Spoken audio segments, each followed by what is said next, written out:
நம்பினோரை காக்கும் தேவன். துதியே துதியே துதித்திடுவேன்.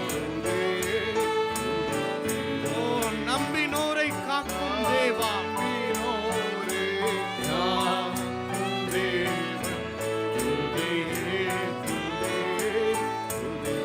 அம்புவி யாவும் படைத்தீரே.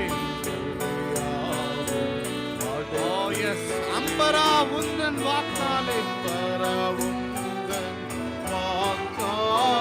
அம்புவி யாவும் படைத்தீரே. அம்பரா உந்தன் வாக்காலே எம்பரா எல்லாம் ஏந்தீரே. எம்பரா எல்லாம் ஏந்தீரே. அம்பினோர் குந்தன் தயவானே. ஓ ஸ்தோத்திரம் துதிப்பாத்திரா. உம்மை இன்றும் என்றும் ஸ்தோத்திரம் துதிப்பாத்திரா.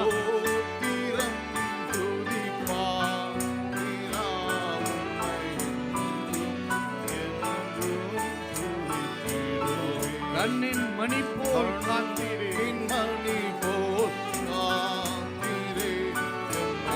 துதித்திடுவே. கண்ணின் மணி போல்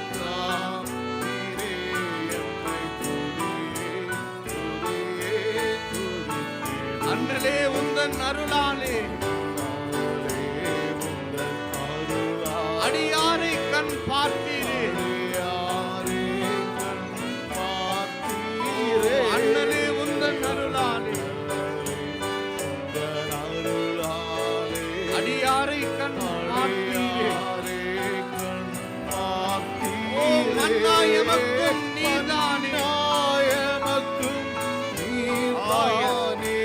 மன்னா எமக்கும் நீதானே. என்னாலும் எந்தன் துணை நீரே. ஸ்தோத்திரம் துதிப்பாத்திரா. உம்மை இன்றும் என்றும் ஸ்தோத்திரம் துதிப்பாத்திரா. உம்மை இன்றும் என்றும் நீயோ நம்புகள். உம்மை துதியே துதியே துதித்திடுவே. நீயோ நம்புகள் காக்காதே.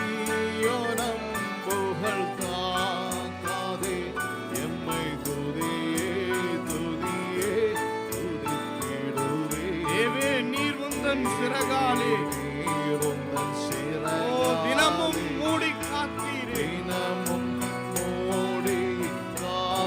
தேவே நீர் உந்தன் சிறகாலே தினமும் மூடி காத்தீரே. நீதனுகாகவும் மறைவினிலே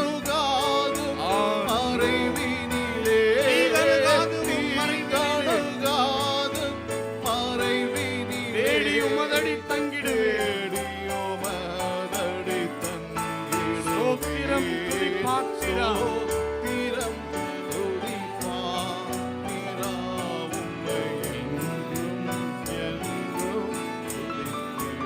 ஸ்தோத்திரம் துதிப்பாத்திரா.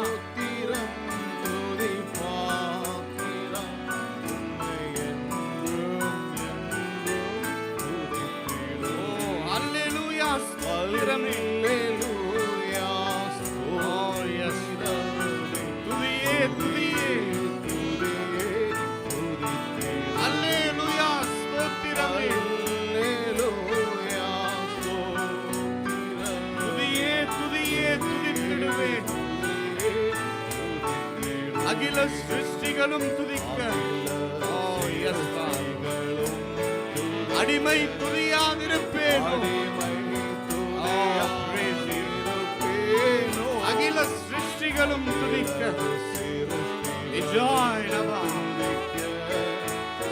அடிமை துதியாதிருப்பேன். அல்லும் பகலும் நித்தியமாய் throughout eternity we praise you. பகலும் அன்பே உம்மையே துதித்திடுவேன். உம்மையே துதித்திடுவேன். ஸ்தோத்திரம் துதிப்பார்.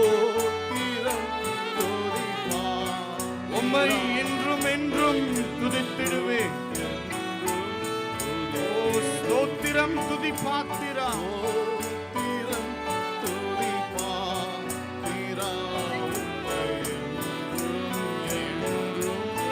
காத்தீரே என்னை கருத்தாக.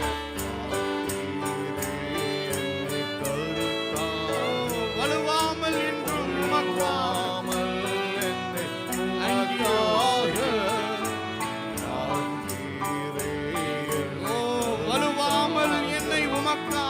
வலுவாமல் என்னை உமக்காக எடுத்தீர் என்னையும் உமக்காக எடுத்தீர் என்னையும்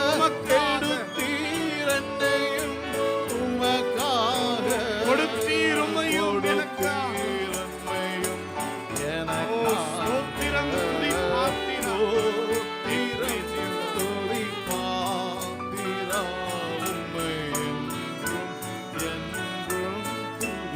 ஸ்தோத்திரம் துதிப்பாத்திரா. ஸ்தோத்திரம் துதிப்பாத்திரா. அல்லேலூயா ஸ்தோத்திரமே. துதியே துதியே துதித்திடுவேன். அல்லேலூயா ஸ்தோத்திரமே.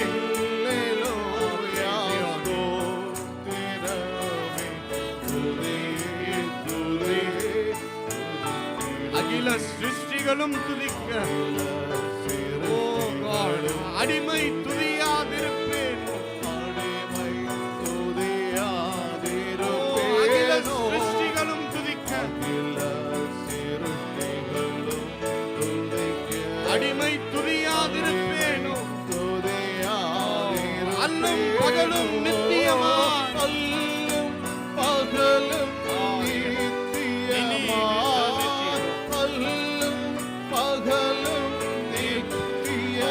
அன்பே உம்மையே துதித்திடுவேன்.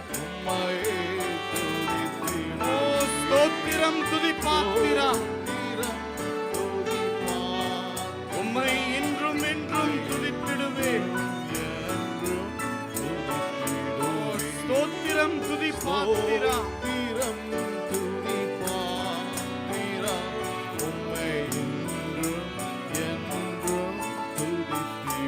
காத்தீரே என்னை கருத்தாக வழுவாமல் என்னை உமக்காக காத்தீரே என்னை கருத்தாக. அழுவாமல் என்னை உமக்காக என்னை உமக்காக எடுத்தீர் என்னையும் உமக்காக உமக்காக கொடுத்தீர் உம்மையும் எனக்காக.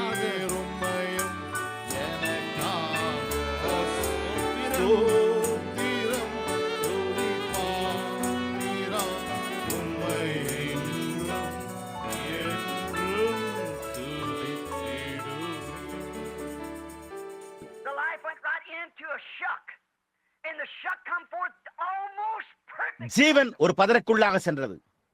கிட்டத்தட்ட கோதுமையை போன்று பதர் தோன்றினது.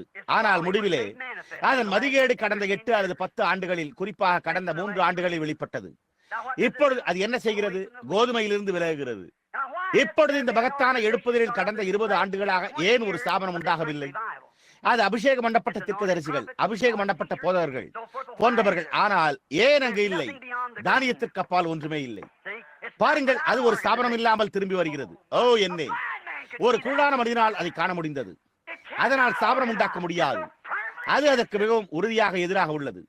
அதுதானே கோதுமை மணியாய் உள்ளது. மனுஷகுமாரன் வெளிப்படுத்தப்படுவார். கோதுமை மணியானதுதானே மறுபடியும் திரும்ப வரும். கடைசி நாட்களில் மனுஷகுமாரன், கடைசி நாட்களில் அதன் பொய்யான ஆள்மாறாட்டங்கள் வரும். அது கூடுமானால் தெரிந்து கொள்ளப்பட்டவர்களை வஞ்சிக்கும். இப்பொழுது விலகிச் சென்று கொண்டிருக்கிற அவர்களுடைய ஸ்தாபன பதறலை பாருங்கள்.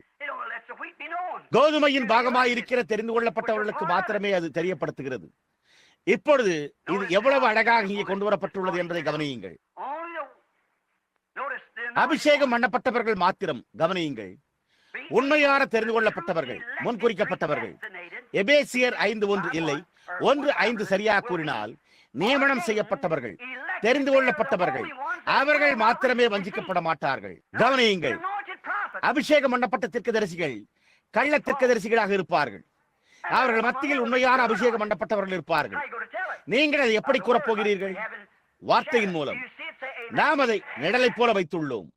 உங்களுக்கு அது புரிகிறதா? ஆமென் என்று கூறுங்கள். புரிகிறதா? கவனியுங்கள், அபிஷேகம் பண்ணப்பட்டவர்களை வார்த்தை மாத்திரமே அவர்களை பிரிக்கும், அடையாளங்கள் அல்ல. ஓ இல்லை, அவர்கள் அதே அடையாளங்களை செய்வார்கள், ஆனால் வார்த்தை அவர்களை பிரித்தது. நிச்சயமாக அவர்கள் யாவரும் தீர்க்க தரிசனம் உரைத்தனர்.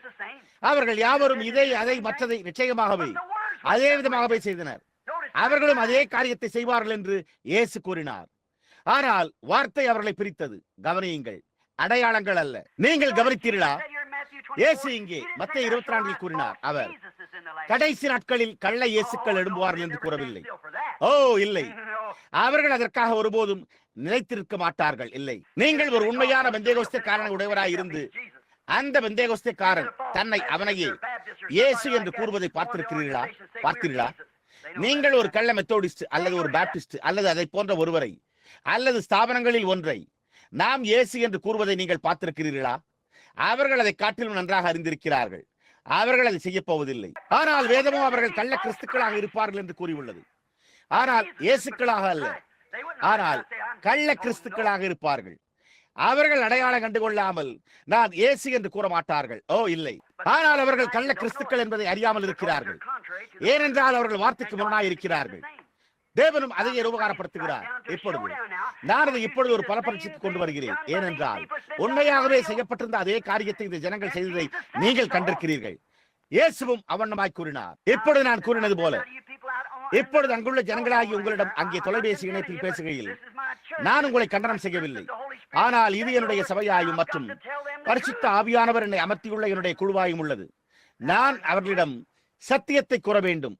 நேரம் தாமதமாகிக் கொண்டிருக்கிறது. இப்பொழுது அவர்கள் அதற்காக நிற்க விரும்பவில்லை. ஆனால் கள்ள கிறிஸ்துக்கள், கள்ள அபிஷேகம் பண்ணப்பட்டவர்கள் வார்த்தையின் ஒவ்வொரு இடத்தையும் அவர்கள் பரிசுத்த ஆவியின் அபிஷேகத்தை விசுவாசிக்கிறார்களா? முற்றிலுமாக. இவை எல்லாவற்றையும் விசுவாசிக்கிறார்களா? ஆம். அந்நிய பாஷைகளில் பேசுவதை விசுவாசிக்கிறார்களா? ஆம்.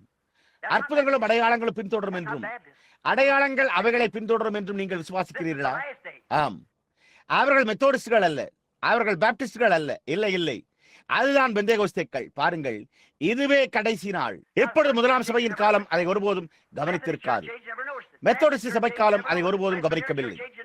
பாப்டிஸ்ட் சபை காலம் அவர்கள் அதை ஒருபோதும் கவனிக்கவில்லை.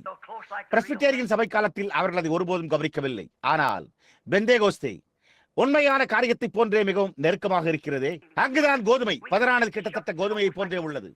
அவர்கள் அதை ஒருபோதும் கவனிக்க மாட்டார்கள். பார்த்தீர்களா? அவர்கள் செய்ய மாட்டார்கள். ஆனால் இதுவோ கடைசி நாட்களாய் இந்த நாள். ஆமாம் ஐயா, கவனியுங்கள், அது துவக்கத்தில் இருந்தது போலவே அது முடிவிலும் இருக்கும். ஏவாள் ஒரு வார்த்தையை தவறாக வியாக்கியானம் செய்தாள். சாத்தான் ஏவாளுக்கு செய்தான். அவள் அதை விசுவாசித்தாள். அவன் அல்ல, சபையே அவர் அல்ல. பார்த்தீர்களா? சபைதான் போலியான வார்த்தையை பெற்றுள்ளது. பார்த்தீர்களா? ஆதாம் அல்ல, ஏவாள். கிறிஸ்துவை அல்ல, சபை, மணவாட்டி, அபிஷேகம் பண்ணப்பட்டவர்களாக இருக்க வேண்டியவர்கள் தன்னை மணவாட்டி என்று அழைத்துக் கொள்ளுகிறாள். பாருங்கள், அவள் தவறான வார்த்தையை பெற்றுள்ளாள். உங்களால் அதை காண முடியவில்லையா? ஏன்? அது ஒரு காலணி கயிற்றை போல உங்களுடைய கண்ணின் மேலுள்ள இமைகளைப் போல சரியான பொருத்தமாக ஒன்றாக பிணைக்கப்பட்டுள்ளது. ஏன்? நீங்கள் வேதாகமத்துக்கு திரும்புகிற ஒவ்வொரு காரியத்தையும் சரியாக ஒன்று சேர்த்து பிணைக்கிறது. ஏவாள், ஆதாம் அல்ல. ஏவாள் அதை விசுவாசித்தாள். ஆதாம் விசுவாசிக்கவில்லை. இன்றைக்கு மணவாட்டி என்று அழைக்கப்படுகிறவள் அதை விசுவாசித்தாள். கிறிஸ்து அல்ல. மணவாட்டி எல்லா விதமான மணவாட்டி என்று அழைக்கப்படுகிறாள். அதே அடையாளங்கள், அதே அற்புதங்கள், அதே விதமான எல்லாமே. ஆனால் உண்மையான ஒருவர் அல்ல. கூடுமானால் தெரிந்து கொள்ளப்பட்டவர்களை வஞ்சிக்கும். இப்பொழுது துரிதமாக நம்மால் 15 நிமிடங்களில் இதை முடித்துவிட முடிந்தால் நாம் சரியான நேரத்தில் முடித்து விடுவோம். இப்பொழுது உண்மையாகவே கூர்ந்து கவனியுங்கள். எனவே நீங்கள் தவறாக புரிந்து கொள்ள மாட்டீர்கள். இப்பொழுது இல்லை, அவர்கள் கள்ள இயேசு என்று அழைக்கப்பட விரும்ப மாட்டார்கள். அவர்கள் இயேசு என்று அழைக்கப்பட விரும்ப மாட்டார்கள். நிச்சயமாக இல்லை. அது மிகவும் தெளிவானது. எவருமே அதை அறிவார்கள். அவர்கள் இயேசு அல்ல என்பதை எவரும் அறிந்து கொள்வார்கள். அவர்கள் தங்களுடைய முதுகில் எண்ணெய் வழிந்திருந்தாலும், அவர்களுடைய கரங்களில் ரத்தம் வழிந்தாலும், அவர்களுடைய கண்களில் மேலும் கீழும் காணப்பட்டாலும் எனக்கு கவலை இல்லை. அவர்கள் இன்னமும் அதை அறிவார்கள். நல்ல அறிவு படைத்த எவரும் அது இயேசு அல்ல என்பதை அறிந்திருப்பார்கள். பார்த்தீர்களா?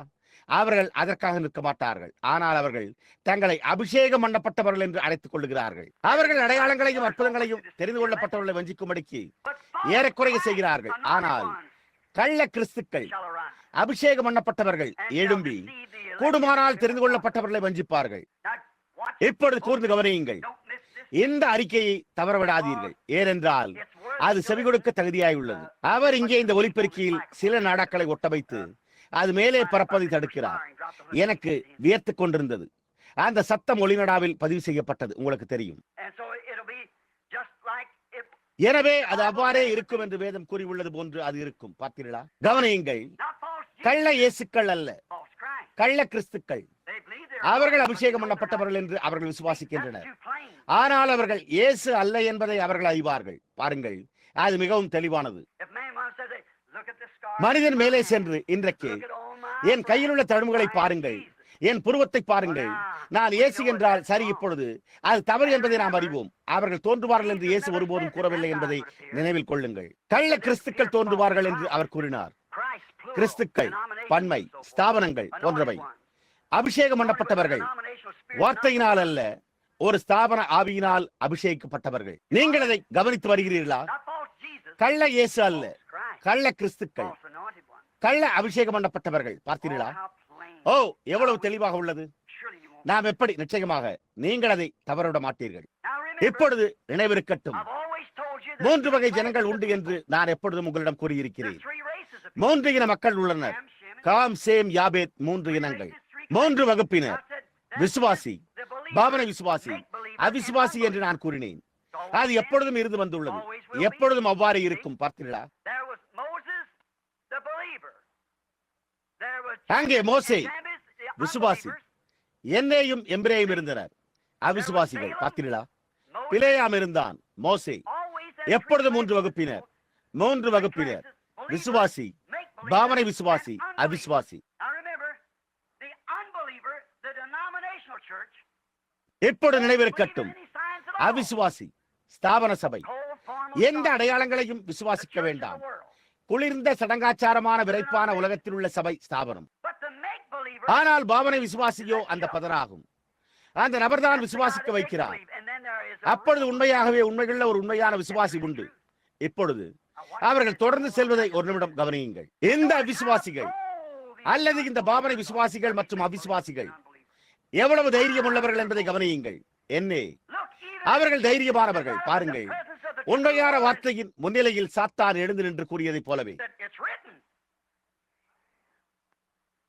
எழுதியிருக்கிறதே என்றான். அசரியா, சாத்தான் ஏன் அதை செய்தான்? அதற்குரிய வார்த்தையை அவன் அறியாத காரணத்தினாலோ அந்த வார்த்தை அந்த வேலைக்கானதாய் இருந்தது என்பதை அவன் அறிந்திருந்தான். ஆனால் இந்த தாழ்மையான மனிதன் அந்த வார்த்தையாய் இருந்தார் என்பதை அவன் சந்தேகப்பட்டான். நீர் தேவனுடைய குமாரனாய் இருந்தால், தேவனுடைய குமாரன் வரப்போகிறார் என்பதை நான் அறிவேன். ஏனென்றால் அவர் அதை செய்வார் என்று அது கூறியுள்ளது. அவர் தம்முடைய தூதர்களுக்கு உம்மை குறித்து கட்டளையிடுவார் என்று எழுதப்பட்டிருக்கிறது. பார்த்தீர்களா? அதை எனக்கு நிரூபியுங்கள். ஓர் அற்புதத்தை செய்வீராக, நீர் அதை செய்வதை நான் காணட்டும் என்றான். பார்த்தீர்களா? பார்த்தீர்களா? பாருங்கள், அவிசுவாசி, பாவனை விசுவாசி, பாவனை செய்பவன், அவர்கள் மத்தியில் இருந்த யூதாசை பாருங்கள். அதே சமயத்தில் பாவனை விசுவாசி. பார்த்தீர்களா? கவனியுங்கள், அங்கே உண்மையான வார்த்தை இருந்தது. அவர்கள் எவ்வளவு தைரியமானவர்கள். இப்பொழுது அந்த அர்த்தமற்ற காரியங்களுக்கு கவனம் செலுத்த வேண்டாம். அதில் ஒன்றுமில்லை. அங்கே போக வேண்டாம். அது சத்தம் போடுகிற ஒரு கூட்டம். அதற்கு ஒன்றுமில்லை. அதெல்லாம் வெறும் கட்டுக்கதை. அது உங்களுடைய சிந்தையில் உள்ளது. பாருங்கள், நான் என்ன கூறுகிறேன் என்று புரிகிறதா? வார்த்தையின் பிரசன்னத்தில் நின்று அதை கூறுகிறார்கள். சாத்தான் உள்ளே நுழைந்தான். வேதாகமம் இங்கே யூதாவில் கூறியுள்ளது போல பிரதான தூதனும் கூட சாத்தானோடு தர்க்கம் பண்ணின போது கர்த்தர் உன்னை கடிந்து கொள்வாராக என்றான். வார்த்தைக்கு விரோதமாயிற்று. எங்கே அந்தி கிறிஸ்து, அபிஷேகம் பண்ணப்பட்டவன், இந்நாளின் அசலான வார்த்தையாகிய இயேசு கிறிஸ்துவுக்கு எதிராக நின்று எழுதியிருக்கிறதே என்றான். கடைசி நாட்களை பாருங்கள். கூடுமானால் தெரிந்து கொள்ளப்பட்டவர்களையும் அது வஞ்சிக்கத்தக்கதாக அது மிகவும் நெருக்கமாயிருக்கும். ஓஹோ, என்னே, தெரிந்து கொள்ளப்பட்டவர்கள் வஞ்சிப்பதற்கான காரணம் ஏன் என்று உங்களுக்கு தெரியுமா? ஏனென்றால் அவர்கள் வார்த்தையாயிருக்கிறார்கள். பார்த்தீர்களா? வேரில் உள்ள ஜீவனை போன்று அது தன்னை மறுதலிக்க முடியாது என்று சற்று முன்னர் நான் கூறினேன். பாருங்கள், அது வார்த்தையாய் உள்ளது மற்றும் வார்த்தையின் காலத்தில் உள்ளது. அது உண்மை. எரேமியாவை போலவே அவன் அறிந்திருந்தான். அனனியா என்ன கூறினாலும் கவலைப்படாமல் அவன் எங்கே இருந்தான் என்பதை அவன் அறிந்திருந்தான். அது மோசே செய்ததை போன்றே மற்றவர்களும் செய்தனர். அதாவது கள்ள தீர்க்கதரிசி என்ன கூறின போதிலும் தேவனுடைய வார்த்தை அங்கு இருந்தது என்பதை அவன் அறிந்திருந்தான். அது எழுதப்பட்டிருந்தது. அந்த காரணத்தினால் தான் மிகாயாவால் சரி, நீங்கள் பொறுத்திருந்து பாருங்கள் என்று கூற முடிந்தது. ஆகாப், நான் என்னுடைய தீர்க்கதரிசிகளை விசுவாசிக்கிறேன், என்னுடைய ஸ்தாபனம் சரியாய் உள்ளது, நான் சமாதானத்தோடு திரும்பி வரும்போது அந்த நபரை சிறைச்சாலையில் வையுங்கள், நான் அவனை கவனித்துக் கொள்வேன், இடுக்கத்தின் அப்பத்தை அவனுக்கு கொடுங்கள், அவனை புறம்பாக்கி அவனோடு எந்த ஐக்கியமும் வைத்துக் கொள்ள வேண்டாம், நான் சமாதானத்துடன் திரும்பும் போது நாம் அந்த நபரை கவனித்துக் கொள்வோம் என்றான். மிகாயா, நீ திரும்பி வருவது உண்மையானால் கர்த்தர் என்னிடத்தில் பேசினதே இல்லை என்றான். அவன் கர்த்தர் உரைக்கிறதாவது என்பதை அவன் அறிந்திருந்தான். அவனுடைய தரிசனம் கர்த்தர் உரைக்கிறதாவது என்பதாகவே இருந்தது.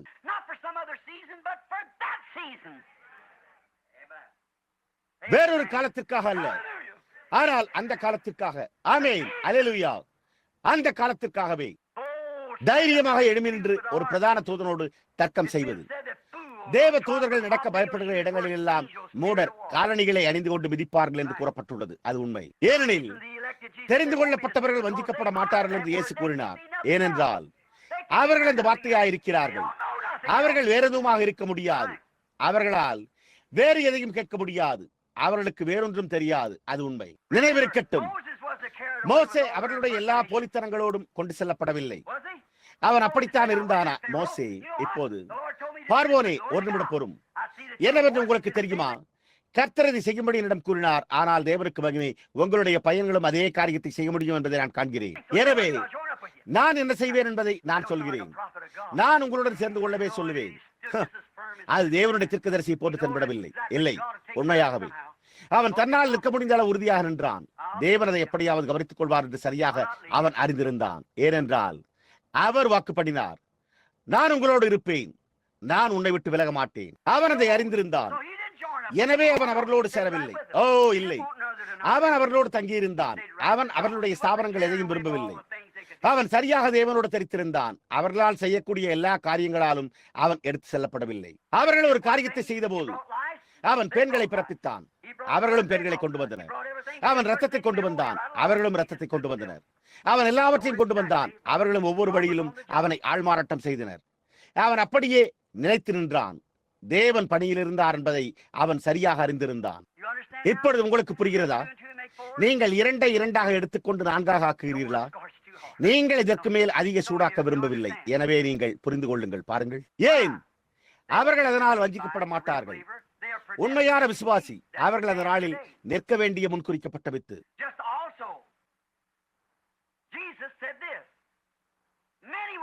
அப்படியே இயேசு இதை கூட கூறினார். அந்நாளில் அநேகரின் நாமத்தினால் வருவார்கள். கர்த்தாவே, நான் உம்முடைய நாமத்தினாலே பிசாசுகளை துரத்தவில்லையா என்று கேட்பார்கள். இயேசு முடிவு நாட்களில் கால முடிவடைந்து மகத்தான உயிர்த்தெழுதல் வரும்போது அநேகர் வந்து ராஜ்யத்தில் உட்காருவார்கள் என்று கூறினார். தேவனுடைய ராஜ்யம் உங்களுக்குள் இருக்கிறது. அநேகர் களைகள் வந்து கோதுமையோடு அமர்ந்து, இப்பொழுது ஒரு நிமிடம் பொறும். கர்த்தாவே, நான் அந்நிய பாஷையில் பேசினேன், நான் சத்தமிட்டேன், நான் ஆவியில் நடனமாடினேன், நான் பிசாசுகளை துரத்தினேன், நான் அந்நிய பாஷைகளில் பேசினேன், நான் இந்த எல்லா காரியங்களையும் செய்தேன் என்று கூறுவர். அவர் என்ன கூறினார்? கவனியுங்கள். அக்கிரம செய்கைக்காரரே, நான் உங்களை ஒரு காலம் அறியேன். அக்கிரமம் என்றால் என்ன? யாரிடமாவது கேளுங்கள். அது நீங்கள் செய்ய வேண்டிய ஒரு காரியத்தை நீங்கள் அறிந்திருந்தாலும் நீங்கள் அதை செய்ய மாட்டீர்கள் என்பதாகும். அவர்கள் இந்த வார்த்தையை அறிந்திருக்கிறார்கள். அவர்கள் அதை கேட்கிறார்கள். நீங்கள் இது ஒளிநாடாவை கேட்டுக் கொண்டிருக்கிறீர்கள். நீங்கள் இந்த செய்திக்கு செவி கொடுத்துக் கொண்டிருக்கிறீர்கள். தேவனாகிய கர்த்தர் அவண்ணமாய் கூறுவதை நீங்கள் பாருங்கள். அவர் அதை உறுதிப்படுத்தி அதை உண்மையாக்குவதை நீங்கள் காண்கிறீர்கள். சூரியன் வெளியே பிரகாசித்துக் கொண்டிருப்பது போன்று அவ்வளவு தெளிவாக இதை நீங்கள் அறிவீர்கள். ஆனால் உங்களுடைய ஸ்தாபனத்தை பற்றிக் கொள்ளும் நீங்கள் அந்த போலியான காரியங்களை பற்றிக் கொள்ளுகிறீர்கள். அக்கிரம செய்காரரே, ஓ ஆம், எனக்கு பெரிய பிரச்சாரங்கள் இருந்தன. நான் இதை செய்தேன், நான் அதை செய்தேன். அக்கிரம செய்காரரே, நீங்கள் என்னை விட்டு அகன்று போங்கள், நான் உங்களை ஒருபோதும் அறியேன் என்றார். பாருங்கள், பரிசுத்த ஆவியானவர் மேல் விழுந்தார். எனக்கு அதில் ஒரு துளியும் சந்தேகம் இல்லை. நான் அந்நிய பாஷைகள் பேசினேன், நான் ஆவியில் பாடினேன், நான் செய்தேன். அதில் எனக்கு சிறிதும் சந்தேகம் இல்லை, அதில் கேள்வி இல்லை. ஓ சகோதரனே, சகோதரியே, என்ன விதமான ஒரு நிலைமை! இது ஒரு நடுக்கத்தின் நேரம். நாம் எங்கே இருக்கிறோம்? இந்த வார்த்தை இப்பொழுது ஜீவனண்டை வந்து கொண்டிருக்கிறது. கவனியுங்கள். ஆம், அவர்கள் அதை செய்வார்கள் என்று அவர் கூறினார். கவனியுங்கள். அக்கிரம செய்காரரே, நான் இங்கே ஒரு வேத வாக்கியத்தை எழுதி வைத்திருக்கிறேன். அது எங்கே இருந்தது என்று எனக்கு தெரியாது. நான் அதிக நேரம் எடுத்துக்கொண்டேன். நான் ஒரு நிமிடம் அது என்னவென்று பார்க்க போகிறேன். நான் மத்தேயு 7:21 எடுத்துக்கொண்டேன். எங்கே என்று எனக்கு தெரியவில்லை. நான் சில சமயங்களில் நான் அதனோடு ஏதோ ஒன்றை குறித்துக் கொள்வதில்லை. பாருங்கள், நான் இந்த விதமாக பிரசங்கித்த போது நான் வேதத்தின் பேரில் என்ன குறிப்பிட்டுக் கொண்டிருந்தேன் என்பதை நான் மறந்துவிட்டேன். மத்தேயு 7:21, பரலோகத்தில் இருக்கிற என் பிதாவின் சித்தத்தின்படி செய்கிறவனே பரலோக ராஜ்யத்தில் பிரவேசிப்பானே அல்லாமல் என்னை நோக்கி கர்த்தாவே கர்த்தாவே என்று சொல்லுகிறவன் அதில் பிரவேசிப்பதில்லை. அந்நாளில் அநேகர் என்னை நோக்கி, கர்த்தாவே கர்த்தாவே, நாங்கள் தீர்க்க தரிசனம் உரைத்தோம் அல்லவா? தீர்க்கதரிசிகள், அபிஷேகம் பண்ணப்பட்டவர்கள். சரியா? நாம் ஒரு தீர்க்கதரிசியாய் இருக்கவில்லை. நாம் அபிஷேகம் பண்ணப்பட்டவர்களாய் இருக்கவில்லையா? நான் உம்முடைய நாமத்தில் தீர்க்க தரிசனம் உரைக்கவில்லையா? உம்முடைய நாமத்தினால் தான் பிசாசுகளை துரத்தவில்லையா? இயேசுவின் நாமத்தில் ஞானஸ்தானம் பெற மறுக்கிற உங்களால் எப்படி அதை செய்ய முடியும்? பார்த்தீர்களா? ஓ என்னே, எவ்வளவு வஞ்சனையாய் உள்ளது என்று பார்த்தீர்களா? சரியாக அந்த கட்டத்திற்கு வந்துவிட்டு அதன் பின்னர் ஏற்காமல் திரும்பி சென்று விடுகின்றனர். அவர்கள் வார்த்தைக்கு சென்று அதன் பின்னர் ஏற்காமல் திரும்பி சென்று விடுகின்றனர். இப்பொழுது இதை கவனியுங்கள். நாம் ஒரு நிமிடம் இதை பார்ப்போம். அநேகர் என்னை நோக்கி, கர்த்தாவே கர்த்தாவே, நாங்கள் தீர்க்க தரிசனம் உரைத்தோம் அல்லவா? நாங்கள் தீர்க்கதரிசிகளா இருந்தோம் அல்லவா? ஆம், நான் அதை குறித்து மத்தேயு 24:24 பேசினேன். உம்முடைய நாமத்தினாலே பிசாசுகளை துரத்தினோம் அல்லவா?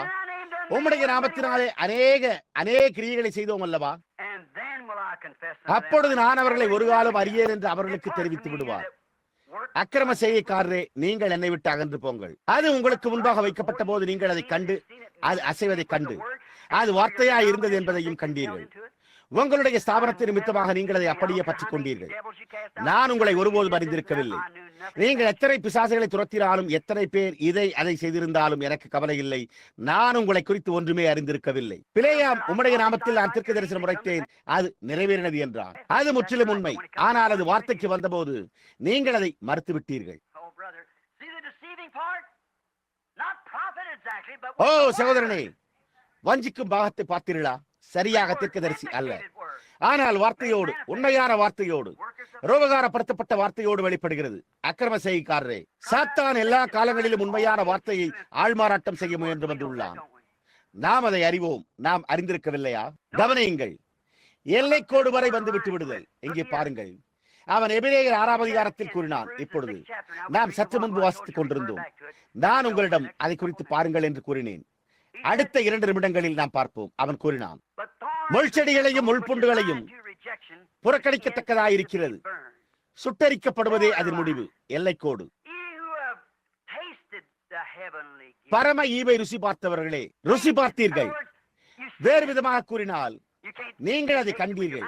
உங்களால் அதை உங்களுடைய வாயினால் ருசித்து பார்க்க முடியாது. ஆனால் நீங்கள் அதை கண்டீர்கள். அது சத்தியம் என்பதை நீங்கள் அறிந்து கொண்டீர்கள். அது சத்தியமாய் இருந்தது என்பதை நீங்கள் அறிந்திருந்தீர்கள். பரம ஈவை ருசி பார்த்தார்கள். பரிசுத்த ஆவியை பெற்றும் அது உங்கள் மேல் விழுந்த போது தேவனுடைய நல்வார்த்தையை ருசி பார்த்தது. அது சரி என்று நீங்கள் கண்டீர்கள். பரிசுத்த ஆவியானவர் உங்கள் மேல் விடுதல், வயலில் உள்ள கலைகள். பின்னர் மறுதலித்து உங்களை பரிசுத்தமாக்கி உங்களை அழைத்த அந்த அபிஷேகத்தை உங்கள் மேல் அளித்த அதே கிறிஸ்துவை மறுதலிக்கிறோம். பாவத்தின் நிமித்தம் செலுத்தத்தக்க வேறொரு பலி இனி இராமல். அது மன்னிக்க முடியாது. அவர்கள் சத்தியத்தை அறியும் அறிவிற்கு வருவது கூடாத காரியம். ஏனென்றால் பரிசுத்த ஆவியை பெற்றும் புதுப்பிக்கிறது கூடாத காரியம் களைகளின் மேல் விழுந்தது. பாருங்கள், இயேசுவோடு தொடங்கி, கர்த்தாவே நான் கடந்து செல்ல போகிறேன், ஆனால் நீங்கள் வார்த்தை கண்டை வரும்போது நீங்கள் திரும்பி செல்லுகிறீர்கள். பரிசுத்த ஆவியை பெற்று ருசி பார்த்தபோது அல்லது வார்த்தையே வெளிப்படுவதை கண்டீர்கள். அதன் பின்னர் அதிலிருந்து விலகி சென்று அவர்கள் அதை காண்பதோ அல்லது அதற்கு வருவதோ முற்றிலும் கூடாத காரியம். அது வேதம் உரைக்கிறதாவது. இப்பொழுது நீங்கள் வானமும் பூமியும் ஒழிந்து போம், ஆனால் அது ஒழிந்து போகாது. நீங்கள் அதை காண்கிறீர்களா? முற்றிலும் கூடாத காரியம். வேதம் அவ்வண்ணமாய் கூறியுள்ளது. ஆவியானவர் அதை குறித்து சாட்சி பகர்கிறார். கவனியுங்கள், நான் உங்களுக்கு ஒரு சிறு உதாரணத்தை கூறட்டும். மோசேயின் தீர்க்க தரிசனத்தின் கீழ் வந்த அந்த ஜனங்களை பாருங்கள். அந்த ஸ்தாபனத்திலிருந்து வெளியே வந்து, எல்லாவற்றிலிருந்தும் வெளியே வந்து, தீர்க்க தரிசனத்தின் கீழ் மகத்தான கிரியைகளையும் மற்றும் அதிசயங்களையும் அதுபோன்ற காரியங்களையும் கண்டு உள்ளே நுழைவதற்கான எல்லைக்கோடு வரைக்கும் வந்தார்கள். இப்பொழுது அதோ உங்களுடைய பெயர் புத்தகத்தில் வருகிறது. பார்த்தீர்களா? நீங்கள் அதை பதிவு செய்து விட்டீர்கள். நீங்கள் இங்கே வெளியே தொலைபேசி இணைப்புகளில் இல்லாதிருந்திருந்தால் வேத பண்டிதர் லீவேயில் இங்கே அமர்ந்திருக்கிறார். அவர் 7 சபை காலங்களை குறித்த புத்தகத்தை இலக்கண ரீதியாக வகுத்துக் கொண்டிருக்கிறார். ஆட்டுக்குட்டியினுடைய ஜீவ புஸ்தகத்திலிருந்து உங்களுடைய பெயர் எடுக்கப்பட்டு விட்டது என்பதை பற்றிய ஒரு பிரச்சனை அல்லது கேள்வி எழும்புகிறது. பாருங்கள், அது அநேக ஊழியக்காரர்களை குழப்பத்தில் ஆழ்த்தியுள்ளது. ஆனால் நீங்கள் புத்தகத்தை பெற்றுக்கொள்ளும் வரையில் காத்திருங்கள். உங்களுக்குள் வெளிச்சம் இருந்தால் நீங்கள் அதை புரிந்து கொள்வீர்கள். பார்த்தீர்களா? கவனியுங்கள். இப்பொழுது நீங்கள் அதை காண விரும்பாவிடில் நீங்கள் உங்களுடைய தலையை திருப்பி அதை பார்க்க மாட்டீர்கள். என் தாயார் வழக்கமாக கூறுவது போல, நீங்கள் ஒரு சிவப்பு முள்ளங்கியிலிருந்து ரத்தத்தை எடுக்க முடியாது, ஏனெனில் அதில் ரத்தம் இல்லை.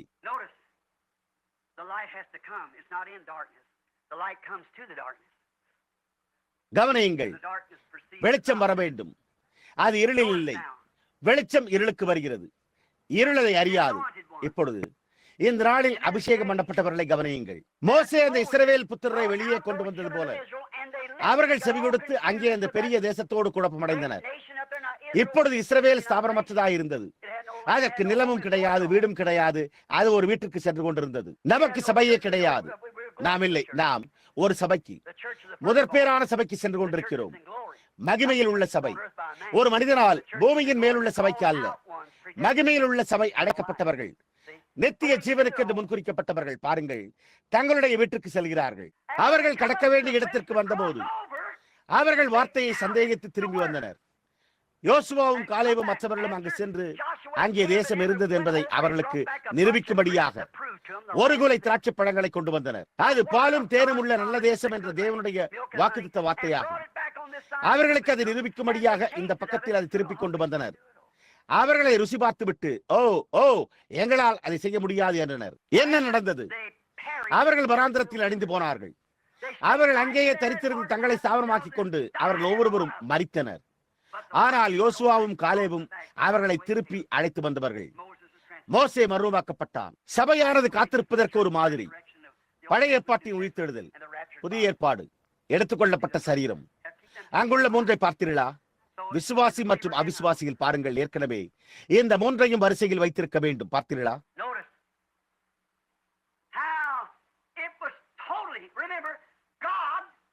அது எப்படி முற்றிலும் என்பதை கவனியுங்கள். தேவன் இந்த பாவத்தை ஒருபோது மன்னிக்கவில்லை என்பதை நினைவில் கொள்ளுங்கள். இப்பொழுது அவர்கள் எப்படி உள்ளே வரப்போகிறார்கள்? துவக்கத்தில் அது முட்கள் என்றால் அது முடிவிலேயே முட்களாகவே இருக்கின்றன. முன்குறிக்கப்பட்டவர்கள் மாத்திரமே அதை காண்பார்கள். இப்பொழுது கூர்ந்து கவனியுங்கள். இருண்ட காலத்திற்கு முன்னர் பரிசுத்த மாற்றினின் நாட்களைப் போலவே ஒரு தேவபக்தி உள்ள சிறிய மனிதன். எத்தனை பேர் பரிசுத்த மாற்றினின் புத்தகங்களை வாசித்திருக்கிறீர்கள்? உங்களில் அநேகர் வாசித்திருக்கிறீர்கள். பரிசுத்த மாற்றினின் புத்தகங்களை பெற்றுக்கொள்ள நாங்கள் சென்றோம். பாதிரியார், ஆனால் அவர் பரிசுத்தவானாக அறிவிக்கப்படவில்லை என்றார். நிச்சயமாக அவர் அவ்வாறு ஆக்கப்படவில்லை. அவர்களால் அல்ல, ஆனால் அவர் தேவனால் ஆக்கப்பட்டார். பரிசுத்த ஆவியானவர் எங்களிடம் அந்த 3ஆம் சபை காலத்தில் அவரை அங்கே பொருத்தும்படி கூறினார். பார்த்தீர்களா? அவர் என்னே ஒரு தேவபக்தி உள்ள எளிய அழைக்கப்பட்ட முன்குறிக்கப்பட்ட மனிதனாக இருந்தார் என்பதை பாருங்கள். அவருடைய பெற்றோர் அஞ்ஞானிகள். அவருடைய தந்தையார் ஒரு ராணுவ வீரர். அவர் ஒரு போர் வீரனாய் இருக்க அவருடைய வழியை பின்பற்ற வேண்டியதாயிருந்தது. தேவன் எங்கோ இருக்கிறார் என்றே அவர் எப்பொழுதும் விசுவாசித்தார். காடுகளில் இருந்த ஒரு மனிதனாய் தேவனை காண முடிந்தது. ஒரு நாள் அவர் ஒரு நகரத்தை கடந்து சென்ற போது அங்கே ஒரு வயோதிக பிச்சைக்காரன் மரித்துக் கொண்டிருந்தார். ஓ, என்னை போற்றிக் கொள்ள ஏதாவது ஒன்றை கொடுங்கள், நான் இன்றிரவு மரித்து போவேன் என்றான். எவருமே அதை செய்ய மனதில்லாதிருந்தனர். மார்ட்டின் ஒரு பக்கத்தில் அமர்ந்து சிறிது நேரம் அவனை கவனித்தார். எவருமே அதை செய்ய மனதில்லாதிருந்தனர். அவரோ ஒரே ஒரு மேலங்கியை மாத்திரமே உடையவராயிருந்தார். அவருக்கு அந்த மேலங்கியை கொடுத்தால் அவர் கடமையில் இருந்தபடியால் அவரே உறைந்து போய் விடுவார் என்பதாயிருந்தது. எனவே நான் இதை அவனோடு இரண்டாக பகிர்ந்து கொண்டால் நாங்கள் இருவரும் ஜீவிக்க ஒரு வாய்ப்பு உண்டு என்று எண்ணினார். எனவே அவர் தன்னுடைய சொந்த மேலங்கியை எடுத்து அதை தன்னுடைய வாளினால் இரண்டாக கிழித்து அதில் அந்த பழைய துணியை சுற்றி கொண்டார். அவர் தன்னுடைய சொந்த மேலங்கியை சுற்றி கொண்டார். எல்லோரும் பாருங்கள், என்ன ஒரு வேடிக்கையான தோற்றமுடைய காவலாளி, பாருங்கள் என்ன ஒரு வினோதமான தோற்றமுடைய ராணுவ வீரன். பாதி மேலங்கியினால் அவரை சுற்றி இருந்தார். அடுத்த நாள் இரவு அவர் கடமையிலிருந்து விடுபட்டு தன்னுடைய படுக்கையில் படுத்திருந்த போது அவர் விழித்தெழுந்தார். நோக்கி பார்த்தபோது அங்கே இயேசு கிறிஸ்து நின்றிருந்தார். அறையில் நின்று கொண்டிருந்தார். இவர் தன்னை சுற்றி அணிந்திருந்த அந்த பழைய துணியால் அவர் சுற்றப்பட்டிருந்தார். அப்பொழுது அவர் அங்கு இருக்கிற என்னுடைய பிள்ளைகளுக்கு, அபிஷேகம் பண்ணப்பட்டவர்களுக்கு, நீங்கள் என்ன செய்கிறீர்களோ நீங்கள் அதை எனக்கே செய்துள்ளீர்கள் என்பதை அறிந்திருந்தார். அவர் ஒரு மகத்தான தேவனுடைய ஊழியக்காரனாயிருந்தார். சபையோ அவரை பரிகசித்தது, அவரை துன்புறுத்தியது, அவரை வெளியே உதைத்து தள்ளினது, மற்ற காரியங்கள். ஆனால் அவர் ஒரு தேவனுடைய தீர்க்கதரிசியாயிருந்தார். அவர் கூறினது நிறைவேறினது. அந்த காலத்திலும் கூட அநேகர் அவரை விசுவாசித்திருந்தனர். பிசாசு எவ்வளவாய் வஞ்சித்துக் கொண்டிருக்கிறான் என்பதை நான் உங்களுக்கு காண்பிக்கவே விரும்புகிறேன். ஒரு நாள் அவர் உட்கார்ந்து தன்னுடைய படிப்பாய்வில் இருந்தார். தன் தலையில் கிரீடம் சுட்டப்பட்டு பொன் காலணி அணிந்தவனாக, தன் வஸ்திரத்தை சுற்றி சரிகை அணிந்தவனாக ஒரு வல்லமையான தூதன் எழுந்து வந்து, மார்ட்டின், உனக்கு என்னை தெரியுமா? அவன், நானே உனக்கு கர்த்தரும் இரட்சகருமாயிருக்கிறேன். நான் தான் உன்னை ரட்சித்தேன், என்னை வணங்கு மாட்டேன் என்றான். ஆனால் அந்த தீர்க்கதரிசியோ அங்கே ஏதோ ஒரு சிறு விசித்திரமான காரியம் இருந்தது என்பதை அறிந்திருந்தார். அவர் தொடர்ந்து அவனையே பார்த்துக் கொண்டிருந்தார். அவன், மார்ட்டின், நானே உன்னுடைய இரட்சகர் இயேசு கிறிஸ்து, என்னை தொழுதுகொள். மார்ட்டின், உனக்கு என்னை தெரியாதா என்று கேட்டான். மார்ட்டின் அவனை தொடர்ந்து பார்த்துக் கொண்டிருந்தார். அவருடைய சிந்தையில் வேதவாக்கியம் ஓடிக்கொண்டிருந்தது. அவர், சாத்தானே, என்னை விட்டு அகன்று போய் என்றார். அவர், உன்னுடைய தலையில் ஒரு கிரீடம் இருக்கிறது. காலத்தின் முடிவில் அவருடைய பரிசுத்தவான்கள் அவருக்கு முடிசூட்டுவார்கள் என்று தேவனுடைய வார்த்தை கூறுகிறது என்றார். அது பெந்தேகோஸ்தே துண்டிலாக இருக்காதா சகோதரனே? அந்த வார்த்தையை கவனியுங்கள். அங்குதான் அது பலனளிக்கிறது. ஒரு நாள் மீண்டும் அந்த மடத்தில் அவர்கள் அங்கே ஒரு வயதான பரிசுத்தவானை, ஒரு கூட்ட இளம் துறவிகள் உடையவர்களாயிருந்தனர். அவர்களில் ஒருவன் ஒரு விதமான எரிச்சல் முட்டுபவனாயிருந்தான். இதை கவனியுங்கள். இன்றைக்கு இங்கே ஒரு நல்ல உவமை உள்ளது. அவன் மற்றவர்களை காட்டிலும் மேலான ஒருவனாய் இருக்க விரும்பினான். அவன் தன்னை, அதிகாரத்தை, மகத்தான ஒன்றை, மேலான ஏதோ ஒன்றை காண்பிக்க விரும்பினான். உங்களுக்கு தெரியும், எல்லா வகுப்பினருக்கும் மேலாக மகத்தான பெரிய ஏதோ ஒரு காரியம் அவன் வித்தியாசமானவனாக இருக்க வேண்டும் என்று இருந்தான். எப்பொழுதுமே மற்ற சகோதரர்களுக்கு விருப்பமில்லை. அவன் வித்தியாசமாக இருக்க வேண்டும் என்று இருந்தான் என்பதை நீங்கள் அறிவீர்கள். பார்த்தீர்களா? அவன் அது என்னவா இருந்தாலும் கவலைப்படாமல் அவன் மிகவும் திமிர் பிடித்தவராயிருந்தான். கடற்கரையில் இருந்த ஒரே கூழாங்கல்லாய் அவன் இருந்தான். எவருமே அவனை மிஞ்ச முடியவில்லை. இப்பொழுது என்ன நடந்தது என்பதை கவனியுங்கள். அவன் ஏதோ ஒரு பெரிய காரியத்தை பெற்றிருக்க வேண்டியதாக இருந்தது. அவன் பெரிய சங்கங்களோடு ஒப்பிட்டு பார்க்க வேண்டியதாக இருந்தது. நான் கூறுவதை நீங்கள் கவனித்து வருகிறீர்களா? பார்த்தீர்களா? எனவே அவன் கூறினான். அவன் தீர்க்கதரிசனம் உரைத்தான். அவன், கர்த்தர் என்னையும் ஒரு தீர்க்கதரிசியாக வைத்திருக்கிறார், நான் ஒரு தீர்க்கதரிசி என்றான். இப்பொழுது தேசத்தில் அடையாளம் கண்டுகொள்ளப்பட்ட ஒரு தீர்க்கதரிசி இருந்தான். அது பரிசுத்த மார்ட்டின். அவர் ஒரு தீர்க்கதரிசியாக பிறந்திருந்தார். ஆனால் இந்த இளைஞன் கூறினான், அந்த வாலிபன் அவர் கூறினான், சுமார் 25 வயதுடைய இளம் துறவி, அவன், கர்த்தர் என்னை ஒரு தீர்க்கதரிசியாக ஆக்கியிருக்கிறார், நான் அதை உங்களுக்கு நிரூபிக்கப் போகிறேன் என்றார். கர்த்தர் இன்றிரவு எனக்கு ஒரு பெரிய அருமையான அங்கியை கொடுக்க போகிறார். அதை என் மேல் ஒரு வெள்ளை அங்கியை உடுத்தி என்னை உங்கள் மத்தியில் வைக்கப் போகிறார். அப்பொழுது நீங்கள் எல்லோரும் என்னிடத்தில் வந்து பாருங்கள், நீங்கள் என்னிடத்திலிருந்து கட்டளையை பெற்றுக் கொள்வீர்கள் என்றான். இப்பொழுது அதை இன்றைக்கு ஒப்பிட்டு பாருங்கள். நான் சாபனத்தின் தலைவராக இருப்பேன். மற்ற துறவிகளே, உங்களை நான் கவனித்துக் கொள்வேன். நிச்சயமாகவே பரிசுத்த மார்ட்டினின் எடுத்து வரிகள் அன்றிரவு கட்டடத்தில் ஒரு விளக்கு எரிந்தது என்று கூறுகிறது. அதை படியுங்கள். அது உண்மையானது. அது சரித்திரம். விளக்குகள் எரிய மற்ற யாவரும் கவனித்துக் கொண்டிருந்தனர். இதோ வந்து அவன் ஒரு வெள்ளை அங்கியை அணிந்து கொண்டு அவர்கள் மத்தியில் நின்றான். அவன், நான் உங்களுக்கு என்ன கூறினேன் என்று பார்த்தீர்களா என்று கேட்டான். ஆனால் அது வார்த்தைக்கு முரணாய் உள்ளது. அவன் கல்லூரியின் பழைய பீடாதிபதியை அழைத்துக் கொண்டு சென்ற போது அவர் சற்று மேலும் கீழும் நடந்து, மகனே, அது சரியல்ல என்று கூறினார். அவர், ஒரே ஒரு வழிதான் உண்டு என்றார். இதோ அது உள்ளது. நாம் அறிந்து கொள்ள ஒரே ஒரு வழி மாத்திரமே உண்டு. அது இயற்கைக்கு மேம்பட்டதாக காணப்பட்டது. மகனே, பெந்தேகோஸ்தேயினர் இதை நம்பி விழுந்து போயிருப்பார்கள். அவர் அற்புதமானது சரியானதாக தென்பட்டாலும் வார்த்தைகள் சரியானதாக தென்படவில்லை. இப்பொழுது நமக்கு அப்படிப்பட்ட ஒரு நபர், மார்ச்சின் என்ற பெயர் கொண்ட அபிஷேகம் பண்ணப்பட்ட தீர்க்கதரிசி உண்டு. வா, அவருக்கு முன்பாக போகலாம் என்றார். அந்த நபர், இல்லை இல்லை, மார்ச்சினுக்கு இதனோடு எந்த சம்பந்தமும் கிடையாது என்றான். நீ எப்படியும் போக போகிறாய் என்றார். அவர்கள் அவனை மார்ச்சினுக்கு முன்பாக கொண்டு செல்ல அவர்கள் அவனுடைய கரத்தை பற்றி பிடித்தனர். அப்பொழுது அந்த அங்கி அவனை விட்டு மறைந்தது. பாருங்கள், கூடுமானால் தெரிந்து கொள்ளப்பட்டவர்களை வஞ்சிக்கும். பாருங்கள், அவர்கள் இவர்களை அறிவார்கள். இயேசு, என் நாடுகள் என் வார்த்தையை அறிந்திருக்கின்றன என்றார். ஓ, நீங்களோ என் சத்தத்தை கேளுங்கள் என்று கூறலாம். அது அவருடைய வார்த்தை. மனுஷன் அப்பத்தினாலே மாத்திரமல்ல ஒவ்வொரு வார்த்தையினாலும் பிழைப்பான். பார்த்தீர்களா? முன்குறிக்கப்பட்டவர்களை அறிவார்கள். ஒரு அந்நிய வார்த்தையோ அல்லது ஒரு அந்நிய சத்தத்தையோ பின்பற்ற மாட்டார்கள். அங்கே பின்னால் உள்ள அந்த நபர்களோடும் அந்த விதமாகத்தான் அவர்கள் பின்பற்ற மாட்டார்கள். மார்ச்சின் அங்கிருந்தார் என்பதை அவர்கள் அறிந்திருந்தனர். அந்த காலத்தின் ஒரு தீர்க்கதரிசி, வார்த்தையின் மூலம் தேவனால் அடையாளம் காட்டப்பட்ட ஒரு தீர்க்கதரிசி, வார்த்தையை அறிந்திருந்தார். அந்த மனிதன் அதற்கு முன்பாக நிற்க விரும்பவில்லை. அவர் பிணமானது எங்கே இருக்கிறதோ அல்லது வார்த்தை அங்கே அந்த காலத்தில் கழுகுகள் கூடும் என்று கூட கூறினார். இப்பொழுது நீங்கள் அதை குறித்துக் கொள்ள விரும்பினால் அது மத்தேயு 24:28 ஆகும். சற்று முன்பு மத்தேயு 24:24. அதற்கு கீழே 4 வசனங்கள் உள்ளன. பாருங்கள், நீங்கள் அதை புரிந்து கொள்ள வேண்டுமானால் பிணமானது எங்கே இருக்கிறதோ, மன்னா என்பது வார்த்தையாய் உள்ளது, அங்கே கழுகுகள் கூடும். இப்பொழுது நான் துரிதமாக முடிக்க வேண்டும்.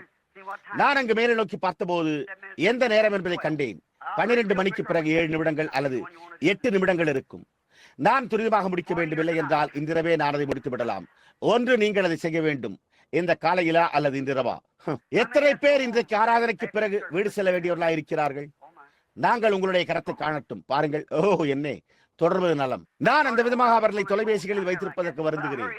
ஆனால் நான் துரிதமாக முடிக்கவில்லை. இது உங்களுடைய பணத்தை காட்டிலும் அதிக மதிப்பு வாய்ந்தது. என்னை பொறுத்தவரையில் அதுதான் என்று நான் நினைக்கிறேன். பாருங்கள், உங்களுடைய பணம் அழிந்து போகும், இது அழியாது. அது வார்த்தையாய் உள்ளது. பார்த்தீர்களா? பிணம் எங்கேயோ அங்கே கழுகுகள் கூடும். பிணம் எங்கேயோ எங்கே கொல்லப்பட்டிருக்கிறதோ அங்கே கழுகுகள் கூடும். எங்கே புதிய மாம்சமோ காலத்தின் வார்த்தையோ அங்கே கழுகுகள் கூடும். ஆனால் அது அழுகி போன பிறகு அதன் பின்னர் அந்த பருந்துகள் அதை நோக்கி மொய்க்கும். ஆம், நான் என்ன கூறுகிறேன் என்று புரிகிறதா? கொல்லப்படும் போது இங்கே கழுகுகள் வருகின்றன. ஆனால் அது அங்கே கிடந்து அழுகி போன பிறகு அதன் பின்னர் இங்கே பருந்துகள் வருகின்றன. கழுகு அதனோடு எந்த சம்பந்தமும் வைத்துக் கொள்ளாது. பார்த்தீர்களா? இயேசு பிணமானது எங்கே இருக்கிறது என்று கூறினார். அங்கே மன்னா விழுந்தது. அந்த இரவில் மன்னா புதியதாக விழுகிறது. அங்கே கழுகுகள் அதற்காக ஒன்று கூடும். அதுவே இந்நாளுக்கான மன்னாவாகும். பார்த்தீர்களா? கவனியுங்கள். ஆனால் அது அழுகி போன பிறகு புழுக்கள் அதற்குள் நுழைகின்றன. அதன் பின்னர் இங்கே பருந்துகள் வருகின்றன. அது அழுகி போகும் வரையில் அவைகளால் அதை முகர முடியாது. இயேசு அங்கே எழும்பி நின்று, எருசலேமே, எல்லா தீர்க்கதரிசியையும் கல்லறிந்தவளே என்று கூறினதில் வியப்பொன்றுமில்லை.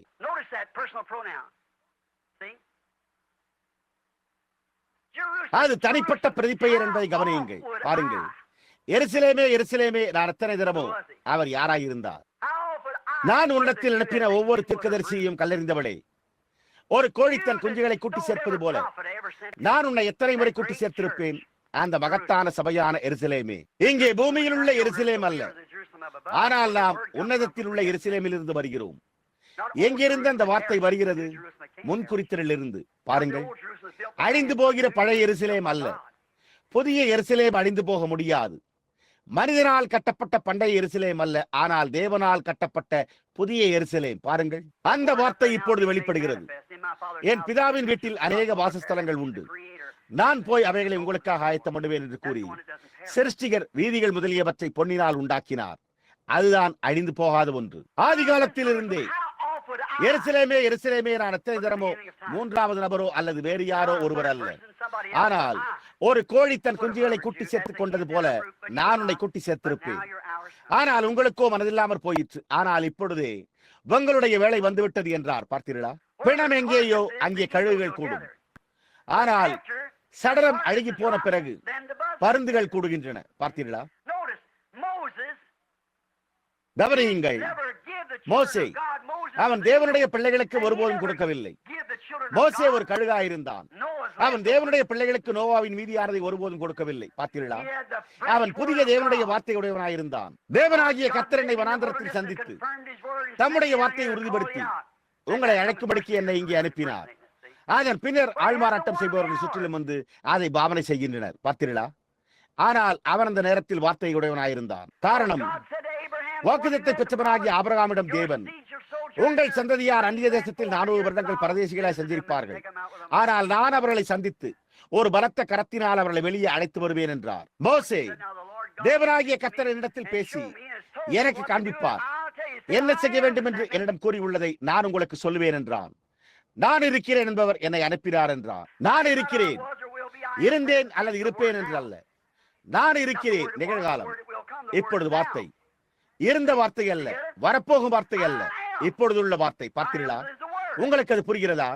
நான் இருக்கிறேன், நான் இருக்கிறேன் என்ற வார்த்தை. ஆதியிலே வார்த்தை இருந்தது, அந்த வார்த்தை தேவனிடத்தில் இருந்தது. அது சரியா? நான் இருக்கிறேன், இது உண்மை என்று ரூபகாரப்படுத்த தேவன் என்னை அவருடைய தீர்க்கதரிசியாக அனுப்பினார்.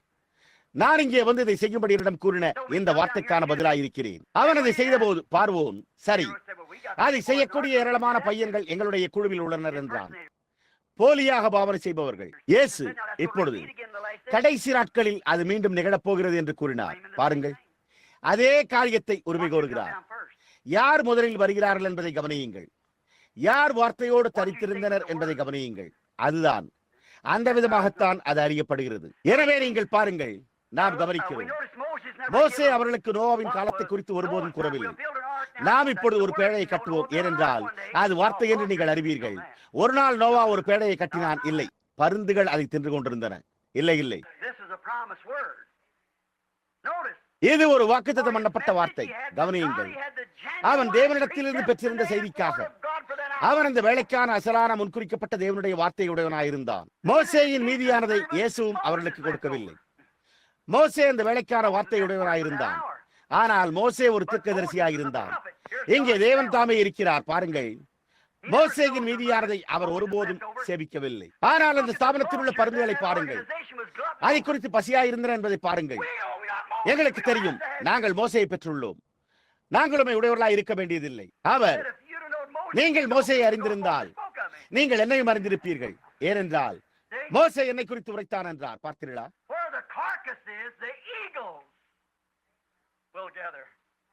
பிணம் எங்கேயோ அங்கே கழுகுகள் கூடும். கழுகுகளே, புதிதாக வெளிப்பட்ட வார்த்தை, வார்த்தை எழுப்பப்பட்டு விளக்கப்பட்டு வெளிப்படுத்தப்பட்டு பிள்ளைகளுக்கான ஆகாரமாக அளிக்கப்பட்டது. இப்பொழுது நூற்றுக்கணக்கான ஆண்டுகளாக அங்கே கிடத்தப்பட்டிருந்த அந்த பழைய சடலம் அது அங்கே இருக்கும். இப்பொழுதும் அதேதான். லூத்தர் மனம் திரும்புதலில் ஒரு செய்தி உடையவராயிருந்தார். ஆனால் லூத்தரன்களாகி நீங்கள் பருந்து கூட்டமே, பாப்டிஸ்டுக்கு ஒரு செய்தி இருந்தது. ஆனால் பாப்டிஸ்டுகளாகி நீங்கள் பருந்து கூட்டமே. பார்த்தீர்களா? பெந்தேகோஸ்தே ஒரு செய்தி உடையதாயிருந்தது. இப்பொழுது அதற்கு வருவோம். பெந்தேகோஸ்தே பருந்துகளே, ஆனால் பிணம் எங்கேயோ அங்கே கழுகுகள் கூடும். முன்பிருந்த நாட்களில் ஒரு லுத்தரனுக்கு கத்தோலிக்கருடைய அழுகி போன ஒன்றை உங்களால் போஷிக்க முடியாது என்பதை நினைவில் கொள்ளுங்கள். இப்பொழுது உங்களால் முடியும். இல்லை ஐயா, அவன் புதிய இறைச்சியுடையவனாயிருந்தான். அது அந்த சபை காலமாயிருந்தது. நீங்கள் லுத்தரன் செய்தியை மெத்தோடிஸ்டுக்கு போஷிக்க முடியாது. ஓ இல்லை, அந்த அழுகி போனதை அவன் விரும்பவில்லை. அது அழுகி போய்விட்டது. பாருங்கள், ஜீவன் அதை விட்டுவிட்டு வேறொன்றுக்குள் சென்றது. அங்கே பின்னால் உள்ள அந்த பழைய தண்டு மரித்து போய்விட்டது. ஜீவன் தொடர்ந்து சென்று கொண்டிருக்கிறது. நீங்கள் இயேசு கிறிஸ்துவின் மனவாட்டிக்கும் பெந்தேகோஸ்தே செய்தியை போஷிக்க முடியாது. இல்லை, உண்மையாகவே புழுபுடுத்த ஸ்தாபனங்கள் ஒன்றுமே செய்யவில்லை. இல்லை இல்லை, ஏனென்றால் பெரியதும் பயங்கரமான நாள் வரும் முன்னே நான் உங்களிடத்திற்கு எலியா தீர்க்கதரிசியை அனுப்புவேன். அவன் பிள்ளைகளுடைய இருதயங்களை பிதாக்களுடைய விசுவாசத்திற்கு திரும்ப அளிப்பான் என்பதே வாக்குத்தத்தமாய் உள்ளது. வேதாகமத்தில் இந்த வாக்குத்தத்தங்கள் யாவும் கூறப்பட்டிருந்தன. நான் அதை செய்வேன். அங்கே கழுகுகள் கூடி வரும். பிதாவானவர் எனக்கு கொடுத்திருக்கிற யாவும் என்னிடத்தில் வரும். பார்த்தீர்களா? இயேசு அதை ஒருபோதும் முயற்சிக்கவில்லை. ஆனால் இயேசு வந்தபோது அவர், நாங்கள் மோசேயும் நியாயப்பிரமாணத்தையும் பெற்றுள்ளோம் என்ற அந்த பருந்துகளின் கூட்டங்களை கண்டார். பார்த்தீர்களா? பாருங்கள், அது கொல்லப்பட்டு அவர்களுக்கு கொடுக்கப்பட்ட போது அதுவே புசிக்கிறதற்கு அப்போது நல்லதாயிருந்தது. பாருங்கள், அப்பொழுது அது சரியாயிருந்தது. ஆனால் இது மோசேக்கு முன்னுரைக்கப்பட்டது. அவனே அந்த பலியை கொன்றான். உன் தேவனாகிய கர்த்தர் ஒரு தீர்க்கதரிசியை உனக்காக உன் நடுவிலே உன் சகோதரிலிருந்து எடுப்பு பண்ணுவார், அது நிறைவேறும். அதாவது ஒவ்வொருவரும் அந்த தீர்க்கதரிசியையும் அவர் என்ன கூறுகிறார் என்பதையும் பற்றிக் கொள்ளாவிட்டால் ஜனங்களின் மத்தியில் நின்று அறுப்புண்டு போவார்கள். அது அவ்வாறு இருந்தது. பழைய ஏற்பாட்டில் இயேசு கிறிஸ்துவுக்கு கூறப்பட்ட சுமார் 600 வித்தியாசமான தீர்க்க தரிசனங்கள் அங்கே எப்படி நிறைவேறின என்று பாருங்கள். அவர்களின் கைகளையும் என் கால்களையும் உருவ குத்தினார்கள். அவருடைய ஜீவியத்தின் கடைசி 7 அல்லது 8 மணி நேரத்தில் எத்தனை நிறைவேறி இருந்தன என்பதை நான் மறந்துவிட்டேன். அந்த தீர்க்கதரிசிகள் யாவரும் பரிபூர்ணமாக கூறினர். இப்பொழுதிலிருந்து ஒரு வருடத்தில் ஒரு குறிப்பிட்ட காரியம் சம்பவிக்கும் என்று நான் இன்றைக்கு தீர்க்க தரிசனம் உரைத்திருந்தால், அது சரியா இருந்தாலும் அல்லது தவறாய் இருந்தாலும் அது சம்பவிப்பதற்கு எனக்கு 20% வாய்ப்பு உள்ளது. அது எப்பொழுது சம்பவிக்கும் என்று நான் முன்னுரைத்திருந்தால், அது எப்பொழுது என்று கூறவில்லை என்றால் நான் அதற்கு குறைந்த வாய்ப்பையே பெற்றுள்ளேன். அது எப்பொழுது நிகழும் என்று நான் முன்னுரைத்திருந்தால் அது எனக்கு அதைவிட ஒரு சிறிய வரம்பை அளிக்கிறது. அது சம்பவித்த இடத்தை நான் முன்னறிவித்திருந்தால் அது இன்னும் அதைவிட ஒரு சிறிய வாய்ப்பையே அளிக்கிறது. அது யார் பேரில் இருக்கும் என்று நான் முன்னுரைத்திருந்தால் அது உண்மையா இருக்கவில்லை என்றால் அப்பொழுது நான் அதில் ஏறக்குறைய 1,00,000 ஒரு பங்காள வரம்பை உடையவனாயிருக்கிறேன். மேசியாவை குறித்து எழுதப்பட்டிருந்த ஒவ்வொரு வார்த்தையும் அல்லேலூயாவும் நிருபத்திற்கேற்றவாறு நிறைவேற்றப்பட்டது.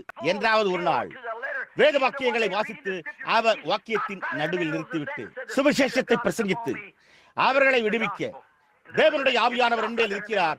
வாக்கியத்தின் பாதியில் அங்கேயே நிறுத்திவிட்டார். ஏனென்றால் மீதமுள்ளவை அவருடைய 2ஆம் வருகையில் உள்ளன என்றார். ஆமென். வானமும் பூமியும் ஒழிந்து போம், என் வார்த்தைகளை ஒழிந்து போகாது என்றார். பார்த்தீர்களா? அப்பொழுது அவர் வார்த்தையாயிருந்தார். அப்பொழுது அது அவர்களை போஷித்துக் கொண்டிருந்தது. மோசே அவர்களுக்கு சத்தியத்தை கூறினான்.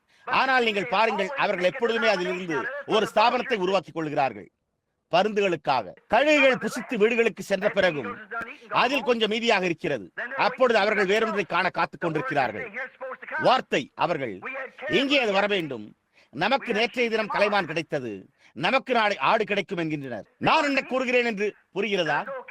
அங்கே ஒரு பழைய கலைமான் பிணமாக அழுகிய நிலையில் இருக்கிறது. ஆனால் இன்று ஆடுகள் வருகின்றன. அது எங்கே இருக்கிறது? நான் என்ன கூறுகிறேன் என்று புரிகிறதா? தூதர்களின் ஆகாரம். ஒரு நாள் மன்னாவை புசிக்கும் ஜனங்கள் அவர்கள் அதை அடுத்த நாளுக்காக வைத்திருக்க முயன்ற போது அது கெட்டு போய்விட்டது. நீங்கள் எல்லா மாதிரிகளையும் எப்படி பரிபூர்ணமாக காணவில்லையா? இப்பொழுதும் அதேதான். கவனியுங்கள், இயேசுவின் காலத்தின் பருந்துகள் பிசாசுகளை துரத்திக் கொண்டிருந்தன. பழைய பிரேதத்தின் மேல் அபிஷேகம் பண்ணப்பட்டவர்கள், அது சரியா? அவர்கள் பிசாசுகளை துரத்திக் கொண்டிருந்தனர். இயேசு வண்ணமாய் கூறினார். அந்த நாட்களில் அவர்களுக்கு தீர்க்கதரிசிகள் இருந்தனர் என்பதை நினைவில் கொள்ளுங்கள். பிரதான ஆசாரியனாகிய காய்பா தீர்க்க தரிசனம் உரைத்தான். எத்தனை பேருக்கு அது தெரியும்? காய்பா தீர்க்க தரிசனம் உரைத்தான். வயலில் களையின் நிலையை கவனியுங்கள். அது அதே அபிஷேகத்தினால் தண்ணீர் பாய்ச்சப்படுகிறது. அவன் தீர்க்க தரிசனம் உரைத்தான் என்று வேதம் ஏன் கூறியுள்ளது? ஏனென்றால் அவன் அந்த வருடத்தில் பிரதான ஆசாரியனாயிருந்தான். ஒரு அழுகிப்போன தொட்டியும் ஒரு முச்செடியும் களையும் கோதுமையோடு கூட இருக்கிறது. ஆனால் ஆவியானவர் அவன் மேல் அசலான தேவனுடைய பரிசுத்த ஆவியானவர் இருந்தார். தீர்க்க தரிசனம் உரைக்கவும் அது நிறைவேறும் என்று முன்னுரைக்கவும் தேவனுடைய பரிசுத்த ஆவியானவர் அவன் மீது இருந்தார். ஆனால் அந்த நேரத்தில் ரூபகாரப்படுத்தப்பட்ட வார்த்தையை மறுதலித்து சிலுவையில் அறைந்தான். ஓ இரக்கம் சகோதரனே, வேத வாக்கியத்தின் மூலம் இன்னும் எவ்வளவு காலம் பாருங்கள். நாம் இந்த காரியங்களை கூற வேண்டியதாக இருக்கிறது. நான் துரிதமாக முடிக்கிறேன். நான் இங்கே கிட்டத்தட்ட 10 பக்கங்கள் கொண்ட வேத வாக்கியங்களை வைத்துள்ளேன். எப்படியா எல்லா காரியங்களையும் நிரூபிக்கிறது? சூரியன் நீதி உள்ளோர் மேலும் அநீதி உள்ளோர் மேலும் ஒரே விதமாக உதிக்கிறது. இதை நிரூபிக்கவே இயேசு தேவனுடைய விரலினாலே நான் பிசாசுகளை துரத்தினால் உங்கள் பிள்ளைகள் அவைகளை யாராலே துரத்துகிறார்கள் என்று கேட்டார். இப்பொழுது அவர்கள் பிசாசுகளை துரத்திக் கொண்டிருந்தனர். அவர்கள் தீர்க்க தரிசனம் உரைத்துக் கொண்டிருந்தனர். அது சரியா? ஆனால் அவர் அந்த நேரத்துக்கான வார்த்தை என்பதை அடையாளம் கண்டுகொள்ள முடியவில்லை. ஏனென்றால் அவர் அவர்களோடு தொடர்பு கொள்ளவில்லை. இப்பொழுது மத்தேயு 24:24 எடுத்துக் கொள்ளுங்கள். கள்ள கிறிஸ்துக்கள், அபிஷேகம் பண்ணப்பட்டவர்கள் உயிர்த்தெழுந்து கள்ள தீர்க்கதரிசிகள் அதை தீர்க்க தரிசனம் உரைப்பார்கள். பாருங்கள், கூடுமானால் தெரிந்து கொள்ளப்பட்டவர்களையும் வஞ்சிப்பார்கள். நீங்கள் அதை இப்பொழுது புரிந்து கொண்டீர்களா? பிள்ளைகளை கவனியுங்கள். யார் பிள்ளைகளுக்கு நான் தேவனுடைய வார்த்தையினால் பிசாசுகளை துரத்தினால் என்று கூறப்பட்டுள்ளது. அதாவது அவர் தேவனுடைய வார்த்தையாயிருந்தார். உங்களுடைய ஸ்தாபன பிள்ளைகள் அவைகளை யாரால் துரத்துகிறார்கள்? இப்பொழுது தேவனால் மாத்திரமே ஒரு பிசாசை துரத்த முடியும் என்பதை நாம் அறிவோம். தேவன் மாத்திரமே. ஏனென்றால் பலமுள்ள மனிதன் தன்னுடைய வீட்டில் உள்ளவனை காட்டிலும் பலமுள்ளவனாய் இருக்க வேண்டும். அதை செய்ய அவர்களுக்கு வல்லமை இருந்தது. உங்களுக்கு தெரியும், அங்கே வெளிப்படுத்துகிற விசேஷத்தில் அவன் கடைசி நாட்களில் அந்த அந்தி கிறிஸ்து எழும்பி அந்த அடையாளங்களையும் அற்புதங்களையும் செய்து பூமியின் மேல் வாசமாய் இருக்கிறவர்களை கூட வஞ்சித்து ஆட்டுக்குட்டியானவரின் ஜீவ புஸ்தகத்தில் பெயரிடப்படாதிருந்த கிறிஸ்தவர்களையும் யாவரையும் அவர்கள் ஒவ்வொருவரையும் வஞ்சிப்பான். மத்தேயு 24:24 கூறப்பட்டுள்ளபடி உலக தோற்றம் முதல் ஆட்டுக்குட்டியானவரின் ஜீவ புஸ்தகத்தில் அவர்களுடைய நாமங்கள் எழுதப்படவில்லை. அந்த அசலான ஆரஞ்சு மரத்தின் வேரில் இருந்த அந்த ஜீவன் அவைகள் எல்லா விதமான புளிப்பு பழவகை மரங்களினூடாகவும் மற்ற எல்லாவற்றினூடாகவும் வளர்ந்து மரத்தின் உச்சியில் கனிகளை கொடுத்தன. எல்லா ஸ்தாபன ஒட்டு போடுதல்களுக்கும் கிளைகளுக்கும் மேலாக. நீங்கள் அதை புரிந்து கொண்டீர்களா? நான் துரிதமாக முடிக்கிறேன். பலமுள்ள மனிதன் தாவீதை இப்பொழுது நினைவில் கொள்ளுங்கள். அவன் நேர்மையாயும் உத்தமமாயும் தேவனுக்கு ஒரு சேவை செய்ய முயற்சித்துக் கொண்டிருந்தாலும் அதை செய்ய நியமிக்கப்படவில்லை. அவர்கள் அபிஷேகம் பண்ணப்பட்டவர்கள். ஆனால் இயேசு அவர்கள் வேத வாக்கியங்களின் போதங்களுக்கு மனிதனுடைய அர்த்தத்தை போதிக்கிறார்கள் என்று கூறினார். பாருங்கள், தேவனுடைய வார்த்தையே அல்ல, அவருடைய ரோபகாரப்படுத்தப்பட்ட வார்த்தையே அல்ல. பாருங்கள், ஒரு சரித்திர பிரகாரமான கிறிஸ்துவை போதித்தது. வேதம் அவர் அப்படித்தான் என்று கூறியுள்ளது. இருக்கிறேன், இருந்தேன் அல்லது இருப்பேன் என்பதல்ல, இப்பொழுது நான் இருக்கிறேன். அவரே இங்கே ஜீவிக்கிற அந்த வார்த்தையா இருக்கிறார். அவர் ஆதியில் இருந்தார், அவர் கிளைகளில் இருந்தார், அவர் பட்டுக்குஞ்சத்தில் இருந்தார், அவர் பதரில் இருந்தார். ஆனால் இப்பொழுது அவர் தானியத்தில் இருக்கிறார். இப்பொழுது நீங்கள் திரும்பி சென்று மீண்டும் ஜீவிக்க முயற்சிக்கிறீர்களா? அந்த ஜீவன் திரும்ப வருமானால் விட்டு சென்ற ஜீவன் எப்போதாவது பேசும் என்று நீங்கள் நினைக்கிறீர்களா? அந்த பழைய பதர் உலர்ந்த பிறகு திரும்பி சென்று எப்போதாவது திரும்பி சென்று அதில் மீண்டும் ஜீவிக்குமா? அது ஒருபோதும் செய்யாது. ஒரு தரம் பிரகாசிப்பிக்கப்பட்டு மறுதளிக்கிறவர்களை புதுப்பிக்கிறது கூடாத காரியம். வார்த்தை நிறைவேறின போது அதனோடு செல்லாமல் அவர்கள் மரித்து போய்விட்டனர். முள்செடிகளும் முள்பூண்டுகளும் தகாதாயும் உள்ளது. சுட்டரிக்கப்படுவதே அதன் முடிவு. அது சரியா? இப்பொழுது என்னால் முடிந்த அளவு துரிதமாக முடிக்கிறேன். இப்பொழுது வேத வாக்கியத்தை கவனியுங்கள். ஒரு சரித்திர பிரகாரமான தேவனை போதித்தல். பாருங்கள், அவர்கள் கடந்த காலத்தில் வாழ முயற்சிப்பது போல. பாருங்கள், வெஸ்லி இன்ன மற்றும் இன்னதை கூறினார் என்பது போல, அல்லது இன்ன மற்றும் இன்னதை என்று கூறினார். நீங்கள் இந்நாளின் வாக்குத்தத்தம் பண்ணப்பட்ட வார்த்தையை, அந்த நாளின் தெளிவாக அடையாளம் காட்டப்பட்ட மன்னாவை ஏற்க மறுத்துக் கொண்டிருக்கிறீர்கள். அவர்கள் தங்களுடைய பழைய லுத்தரன், பாப்டிஸ்ட், பெந்தெகோஸ்தே திராட்சை ரசங்களை நம்முடைய புதிய துருத்திகளில் கலக்க முயற்சிக்கின்றனர். அது கிரியை செய்யாது. நம்முடைய புதிய திராட்சை ரசம் அவர்களுடைய பழைய துருத்திகளில் கிரியை செய்யாது. அவர்கள் இந்த புதிய திராட்சை ரசத்தை ஸ்தாபனத்தில் சேர்க்க முயற்சித்தால் அவர்களுடைய மதிகேடு வெளிப்படும்.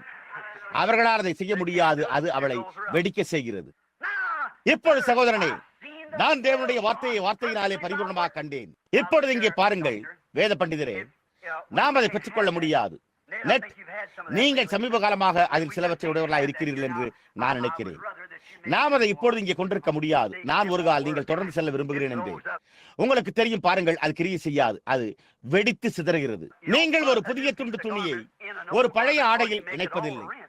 ஏனென்றால் நீங்கள் அவைகளை எல்லாம் கிழிந்து போக செய்கிறீர்கள். பார்த்தீர்களா? இயேசு அதை கூறவில்லையா? நீங்கள் புதிய திராட்சரசத்தை பழைய துருத்திகளில் வைக்க முடியாது. அது அவைகளை வெடிக்க செய்கிறது. புதிய திராட்சரசம் ஜீவனை பெற்றுள்ளது. சரி, நாம் நம்முடைய பேச்சை முடித்துக் கொண்டிருக்கையில் இங்கே ஒரு காரியத்தை கவனியுங்கள். இப்பொழுது மிகவும் துரிதமாக நீங்கள் அதை குறித்துக் கொள்ள விரும்பினால் வெளிப்படுத்தல் 16:13 முதல் 14 வரை கவனியுங்கள். அதற்கு செல்ல எனக்கு நேரம் இல்லாமல் போகலாம். நீங்கள் நிச்சயமுடையவர்களாய் இருந்ததை காணும்படி நான் விரும்புகிறேன். இப்பொழுது கவனியுங்கள். இது 6ஆம் கலசத்திற்கும் 7ஆம் கலசத்திற்கும் இடையே துணிக்கிறது. இப்பொழுது நாம் இன்னும் ஒரு சில நிமிடங்கள் உங்களால் பொறுத்துக் கொள்ள முடிந்தால் இன்னும் ஒரு நிமிடத்தில் முடித்து விடுவோம். இப்பொழுது முடிவடைகிறது. வெளிப்படுத்தின விசேஷம் 16:13 முதல் 14 வரை 6ஆம் கலசத்திற்கும் 7ஆம் கலசத்திற்கும் இடையில் கவனியுங்கள். தவளைகளை போன்ற 3 அசுத்த ஆவிகள். நீங்கள் அதை கவனித்தீர்களா? யாரோ ஒருவருடைய வாயிலிருந்து புறப்பட்டு சென்றன. இப்பொழுது துரிதமாக கவனியுங்கள். நீங்கள் ஆயத்தமாக இருக்கிறீர்களா? ஆமென் என்று கூறுங்கள். ஆவிகளின் திரித்துவம். இப்பொழுது ஸ்தாபன சகோதரனே, அப்படியே ஒரு நிமிடம் அமைதியாயிருங்கள். இந்த வானொலியில் தொலைபேசி இணைப்பில் பின்னால் உள்ள இந்த அறையை விட்டு எழுந்து நடந்து செல்லாதீர்கள். ஒலிப்பதிவு கருவியை அணைக்காதீர்கள். அப்படியே ஒரு நிமிடம் அமைதியாக அமர்ந்து கேளுங்கள். நீங்கள் தேவனால் பிறந்திருக்கிறீர்கள். திரித்துவ தவளைகள். ஒரு தவளை எப்பொழுதுமே பின்னோக்கி பார்க்கும் ஒரு மிருகமாகும். அது எங்கே போய்கொண்டிருக்கிறது என்பதை அது ஒருபோதும் முன்னோக்கி பார்ப்பதில்லை. அது எங்கிருந்து வருகிறது என்று பார்க்கிறது. பார்த்தீர்களா? நீங்கள் பார்க்கவில்லையா? திரித்துவ கொள்கை எங்கே பிறந்தது? நினைவிருக்கட்டும், 3 அசுத்தாவிகள், தனிப்பட்ட ஆவிகள். நீங்கள் அதை புரிந்து கொள்கிறீர்களா? கவனியுங்கள். அவர்கள் திரித்துவ உபதேசம் வேதாகமத்தில் பிறந்த நிசாயா ஆலோசனை சங்கத்தையே திரும்பி பார்க்கின்றனர். அப்படிப்பட்ட ஒரு காரியமே கிடையாது. அவர்கள் ரோமாபுரியில் உள்ள நிசாயாவில் நடந்த நிசாயா ஆலோசனை சங்கத்தை திரும்பி பார்க்கின்றனர். அங்கே திரித்துவம் பிறந்தது. அவைகள் எங்கிருந்து வருகின்றன என்பதை கவனியுங்கள். கவனியுங்கள். திரித்துவ தவளைகள் ஒரு பழைய திரித்துவத்திலிருந்து தோன்றி ஒரு புதிய திரித்துவத்தை பெற்றெடுத்தன. அவைகளுடைய தாய் அது எதிலிருந்து வெளிவந்தது? ஒரு திரித்துவம், வலு சர்ப்பம். பாருங்கள், மிருக மற்றும் கள்ளத்திற்கு தரிசி. ஒரு திரித்துவம் புதியது. இந்த தவளைகள் எப்பொழுது தோன்றின? அது எப்பொழுது நடந்தது? கவனியுங்கள். அவைகள் எல்லா நேரத்திலும் அங்கே இருந்தன. 6ஆம் கலசத்திற்கும் 7ஆம் கலசத்திற்கும் இடைப்பட்ட காலம் வரை முத்திரைகள் திறக்கப்படுவதற்கு முன்பு வெளிப்படுத்தப்படவில்லை. 7ஆம் தூதனின் செய்தியில் தேவனுடைய ரகசியங்கள் அறியப்படும். இந்த திரித்துவ காரியங்கள் யாவும், தவறான ஞானஸ்தானங்கள் யாவும் வெளிப்படுத்தப்பட வேண்டியதாக இருந்தது. சத்தியம் என்னவென்பதை காண தேவனே நமக்கு உதவி செய்வாராக. யாரோ ஒருவர் ஏதோ ஒன்றை கூற முயற்சிக்கிறார்கள் என்று நினைக்க வேண்டாம். அந்த ஆவி அதை குறித்து கோபம் கொள்வதை நான் உணர்கிறேன். நீங்கள் பாருங்கள் சகோதரனே, நான் என்னை குறித்து பேசவில்லை. நான் பாளையத்தில் இருக்கிற கர்த்தருடைய தூதனை குறித்து பேசிக் கொண்டிருக்கிறேன். அது முற்றிலும் உண்மை. கவனியுங்கள். ஒரு திரித்துவம், வலு சர்ப்பம் என்ன என்பதை எத்தனை பேர் அறிவீர்கள்? அது ரோமாபுரியாக இருந்தது. அவளுடைய பிள்ளை பிறந்தவுடனே அதை பட்சிக்கும்படிக்கு வலு சர்ப்பம் ஸ்திரீக்கு முன்பாக நின்றது. அது சரியா? வேதாகமத்தில் மிருகம் என்பதன் பொருள் என்ன? வல்லமை. சரி. கள்ளத்திற்கு தரிசி. ஒரு கள்ளத்திற்கு தரிசி, ஒரு கள்ள அபிஷேகம் பண்ணப்பட்ட ஒருவன். பார்த்தீர்களா? எங்கே துவங்கினது? இது கள்ளத்திற்கு தரிசி என்ற உரிமையில் உள்ளது. கள்ளத்திற்கு தரிசி முதல் போப்பாண்டவர், வேசிகளின் தாய் என்ற அந்த முழு காரியமும் அங்கிருந்து வெளிவந்தது. ஒரு போலியான திருத்துவம் எழும்பிக் கொண்டிருந்தது. ஆரம்ப நாட்களில் இல்லை, ஆரம்ப நாட்களில் வெளிப்படுத்தப்படாது. அது அதனூடாகவே தொடர்ந்து சென்றது. ஆனால் 7 முத்திரைகள் தோன்றி அந்த ரகசியங்களை திறந்து அவைகளை வெளிப்படுத்தின போது, அப்பொழுதுதான் தவளைகளை போன்ற 3 அசுத்த ஆவிகள் தங்களை வெளிப்படுத்திக் கொள்ள புறப்பட்டு வந்தன. சத்தியத்திற்கு விரோதமான திருத்துவ உபதேசம். பார்த்தீர்களா? அது எங்கிருந்து வருகிறது என்று பார்த்தீர்களா? அது எங்கே திரும்பி போகிறது என்று பார்த்தீர்களா? உலக சபை. எப்படியாயினும் அவர்கள் எல்லோரும் சகோதரர்கள், அதே ஆவிகள், அதே காரியம். கவனியுங்கள்.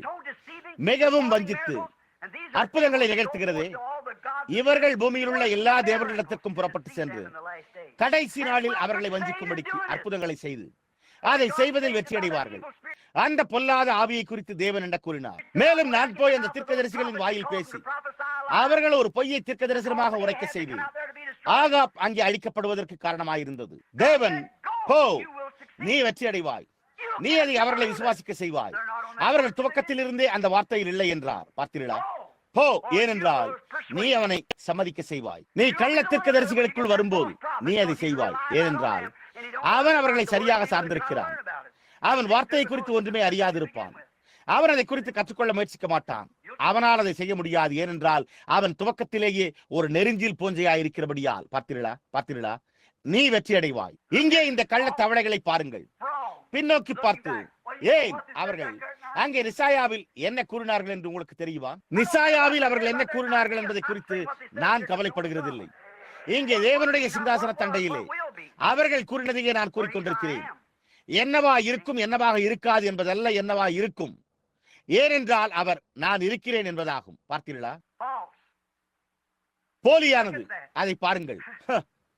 அவர்கள் எங்கிருந்து வருகிறார்கள் என்பதை கவனியுங்கள். இப்பொழுது கூர்ந்து கவனியுங்கள். 7 முத்திரைகள் திறக்கப்பட்ட பிறகு நாம் தெளிவாக பார்ப்போம். அது அந்த ரகசியத்தை வெளிப்படுத்துவதாகும். அந்த திருத்துவம் என்றால் என்ன? பார்த்தீர்களா? அது திருத்துவம் என்று எங்கே அழைக்கப்பட்டது? பார்த்தீர்களா? வேதத்தில் திருத்துவம் என்ற வார்த்தை கூட எங்கே கூறப்பட்டுள்ளது? மூன்று தேவர்கள் எங்கே இருக்க முடியும்? நான் மூன்று தேவர்களை தொழுது கொண்டு அஞ்ஞானிகளாய் இல்லாமல் வேறென்னமாக இருக்க முடியும்? நானும் என் பிதாவும் ஒன்றாய் இருக்கிறோம் என்று அவர் கூறின போது அவர்கள் எப்படி பிரிந்திருக்க முடியும்? நானே அவர் என்று நீங்கள் விசுவாசிக்காவிட்டால் நீங்கள் உங்களுடைய பாவத்தில் அழிந்து போவீர்கள். பாருங்கள், உங்களுடைய அவிசுவாசம், பாவம் என்பது அவிசுவாசம். நீங்கள் உங்களுடைய அவிசுவாசத்தில் அழிந்து போவீர்கள். Who do you say that I am? From whence did you say that I came? Or do you know my Father? Or can you tell his name? I am the rose of Sharon, the bright morning star. Can you tell me who he is? அவர் யார் என்று உங்களால் எனக்கு கூற முடியுமா? I am that spoke to Moses in the burning bush of fire. I am the God of Abraham, the bright morning star. I am the rose of Sharon. Oh, whence did you say that I came? Oh, do you know my Father? Or can you tell his name? Amen. I'm Alpha, Omega, the beginning from the end. I am the whole creation, and Jesus is his name. That's right. அது உண்மை, Trinity. திருத்துவம் இல்லை. இல்லையா? அது ஒரு தவறான காரியம். 7 seals opening those mysteries. 7 முத்திரைகள் முடிவடைய வேண்டிய அந்த ரகசியங்களை திறந்து காண்பிக்கின்றன. முத்திரை திறக்கப்பட்டது. முத்திரைகள் இத்தனை ஆண்டுகளாக மறைத்து வைத்திருந்த மறைக்கப்பட்ட சத்தியங்களை வெளிப்படுத்தி அந்த எல்லா சபைகளினூடாகவும் ஸ்தாபனங்கள் மூலமாகவும் வெளிப்படுத்துகிற விசேஷம் பெரிய வேசி. அவள் யாராயிருந்தாள்? ஆனால் அவளோ வேசிகளின் தாய் என்றும் கூட இருக்கிறாள். பார்த்தீர்களா? நீங்கள் அவர்களை பருந்துகள் என்று அழைத்தீர்கள். சகோதரன் பிரணாம் என்று கூறலாம், அது உண்மை. ஆனால் நினைவிருக்கட்டும், ஒரு பருந்து ஒரு பறவை, அதுவும் கூட பறக்கும்படி அபிஷேகம் பண்ணப்பட்டிருக்கிறது. தெரிந்து கொள்ளப்பட்டவர்களை வஞ்சிக்கத்தக்கதாக இவ்விரு ஆவிகளும் மிகவும் நெருக்கமாக இருக்கின்றன. ஒரு பருந்து ஒரு கழுகை போன்று பெரியதாய் உள்ளது. ஆனால் அந்த கழுகை போல பறக்க முடிந்தது. பறக்கவோ பிரசங்கிக்கவோ தீர்க்க தரிசனம் உரைக்கவோ அபிஷேகம் பண்ணப்பட்டிருக்கிறதை கவனியுங்கள். கழுகை போல் இருக்கிறது. ஆனால் அதனால் உயரத்தில் கழுகை பின்பற்ற முடியாது. இல்லை இல்லை, அது கழுகை பின்தொடர முயற்சித்தால் அதனுடைய மதிகேடு வெளிப்படும். ஆமையா, அதனால் கழுகை பின்தொடர முடியாது. ஓ, அவன் இயேசு கிறிஸ்து தேவனுடைய குமாரன் என்று நான் விசுவாசிக்கிறேன். நான் பிதாவாகிய சர்வ வல்லமையுள்ள தேவனை, வானங்களையும் பூமியையும் சிருஷ்டித்தவரை விசுவாசிக்கிறேன். அவருடைய குமாரனாகிய இயேசு கிறிஸ்துவையே என்று கூறலாம். ஓ, நிச்சயமாக அவர்களால் அதை செய்ய முடியும். ஆனால் அவர் நேற்றும் இன்றும் என்றும் மாறாதவராய் இருப்பதை குறித்து என்ன பார்த்தீர்களா? ஒரு கழுகு ஒரு விசேஷித்த முறையில் உருவாக்கப்பட்ட பறவை. பூமியில் அதை போன்ற ஒன்றுமே இல்லை. பார்த்தீர்களா? அது ஒரு பருந்தோ அல்லது வேறெந்த பறவையோ அதை பின்தொடர முயற்சித்தால் அது சிதைந்து போகும். அதனுடைய மதிகேடு நிச்சயமாகவே வெளிப்படும். அவன் புதிய திராட்சரசத்தை ஒரு பழைய துருத்தியில் வைக்க முயற்சிக்கும் போது அது வெடித்து சிதறும். பாருங்கள், அது வெடித்து சிதறும். அது சிதறுண்டு போகும். அது சிருஷ்டிக்கப்படவில்லை. அதனுடைய சரீரம் அதனை அங்கே உயர்த்தி பிடிக்கக்கூடிய அமைப்புடன் ஒன்று சேர்க்கப்படவில்லை. அவன் அந்த பெரிய குளங்களுக்குள் செல்லும் போது அது முன்குறிக்கப்படாமல் கடுகாக பிறக்கவில்லை என்றால் அது சுக்குநூறாக உடைந்து போகும். பார்த்தீர்களா? அதனுடைய சிறைகளில் இருந்து சிறைகள் பறந்து வந்து அது பூமியில் விழுந்துவிடும். நிச்சயமாக அதனால் உயரத்தில் கழுகை பின்தொடர முடியாது. அது முயற்சித்தால் அதனுடைய மதிகேடு வெளிப்படும். அது உண்மை, உங்களால் முடியாது. ஏன்? அதனால் கழுகை போல் பார்க்க முடியாது. உண்மையாகவே உயரத்தில் குதிக்க முயற்சித்து நீங்கள் அங்கு இருக்கும் போது நீங்கள் எங்கே இருக்கிறீர்கள் என்பதை காண முடியவில்லை என்றால் அது என்ன நன்மையை செய்கிறது? அது உயரத்தில் இந்த கழுகினை ஆள்மாறாட்டம் செய்ய முயன்றால் அவன் என்ன கிரியை செய்திருக்கிறான் என்பதை அறியாதபடி அவன் மிகவும் குருடாயிருக்கிறான். அது உண்மை. அவன் கூச்சலிட்டு தொடர்ந்து அதை செய்கிறான். ஆனால் அவனிடத்தில் வார்த்தையை மாத்திரம் பேசினார். இயேசு கிறிஸ்துவின் நாமத்தில் கொடுக்கப்படும் ஞானஸ்தானத்தை குறித்து அவனிடத்தில் பேசி, அல்லது அவர் நேற்றும் இன்றும் என்று மாறாதவராய் இருக்கிறார் என்றும் அந்த விதமாக எல்லாமே அனைத்துமே அவனிடத்தில் சொல்லி பாருங்கள். ஏன்? ஓ, இப்பொழுது ஒரு நிமிடம் பொறுங்கள். பார்த்தீர்களா? ஓ, ஆம், இதோ அதனுடைய சிறைகள் விழுந்து கொண்டிருக்கின்றன. பாருங்கள், அவன் எழும்பி தீர்க்க தரிசனம் உரைத்து பிசாசுகளை துரத்துகிறான். அந்நிய பாஷைகளில் பேசி தொடர்ந்து தரையில் மேலும் கீழுமாக ஓடிக்கொண்டிருக்கிறான். ஆனால் அங்கே வார்த்தையை பின்தொடர முயற்சிக்க மாட்டான். அவன் நிச்சயமாக வெளிப்படுத்தப்படுவான். அதே சமயத்தில் அவன் நியமிக்கப்பட்டிருக்கிறான். அவன் அபிஷேகம் பண்ணப்பட்டிருக்கிறான். அவனால் பறக்க முடியும். அவனால் தன்னை சமன் செய்து அங்கே மேலே செல்ல முடியும். ஆனால் அவ்வளவு தூரம் செல்ல முடியாது. பாருங்கள், அவனால் ஒரு அழுகி போனதை புசிக்க முடியும். ஆனால் அவனால் சிங்காசனத்திலிருந்து வருகிற புதிய மாம்சத்தை புசிக்க முடியாது. அவன் குருடாயிருக்கிறான். அவன் முழுவதும் உணர்ச்சி வசப்பட்டிருக்கிறான். ஆனால் அவன் எதை குறித்து உணர்ச்சி வசப்பட்டான் என்பதை அவன் அறியாதிருக்கிறான். பாருங்கள், மழையை போல அவன் ஒரு கோதுமையாக்க அவன் மேல் விழுந்தது. அவனோ துவக்கத்திலேயே கோதுமை அல்ல. அவன் வெடிக்கிறான். ஓ, என்னால் சிலவற்றுக்கு போக முடியாது. ஓ இல்லை ஐயா, வேத பண்டிதர் ஜோன்ஸ் கூறியதை நான் அறிவேன். சரி, தொடர்ந்து செல்லுங்கள். பார்த்தீர்களா, நீங்கள் விரும்பினால் தொடர்ந்து செல்லுங்கள். இல்லை, கவனியுங்கள், அவன் அந்த விதமான பறவையாய் இருக்கும்படி பிறக்கவோ உருவாக்கப்படவோ அல்லது முன்குறிக்கப்படவோ இல்லை. அவன் ஒரு ஆரஞ்சு மரத்தில் விளைந்த ஒரு எலுமிச்சம்பழமாக இருக்கக்கூடும். ஆனால் அது வேரிலிருந்து தோன்றவே இல்லை. அவன் சேர்க்கப்பட்டிருக்கிற ஏதோ ஒரு காரியமாய் இருக்கிறான்.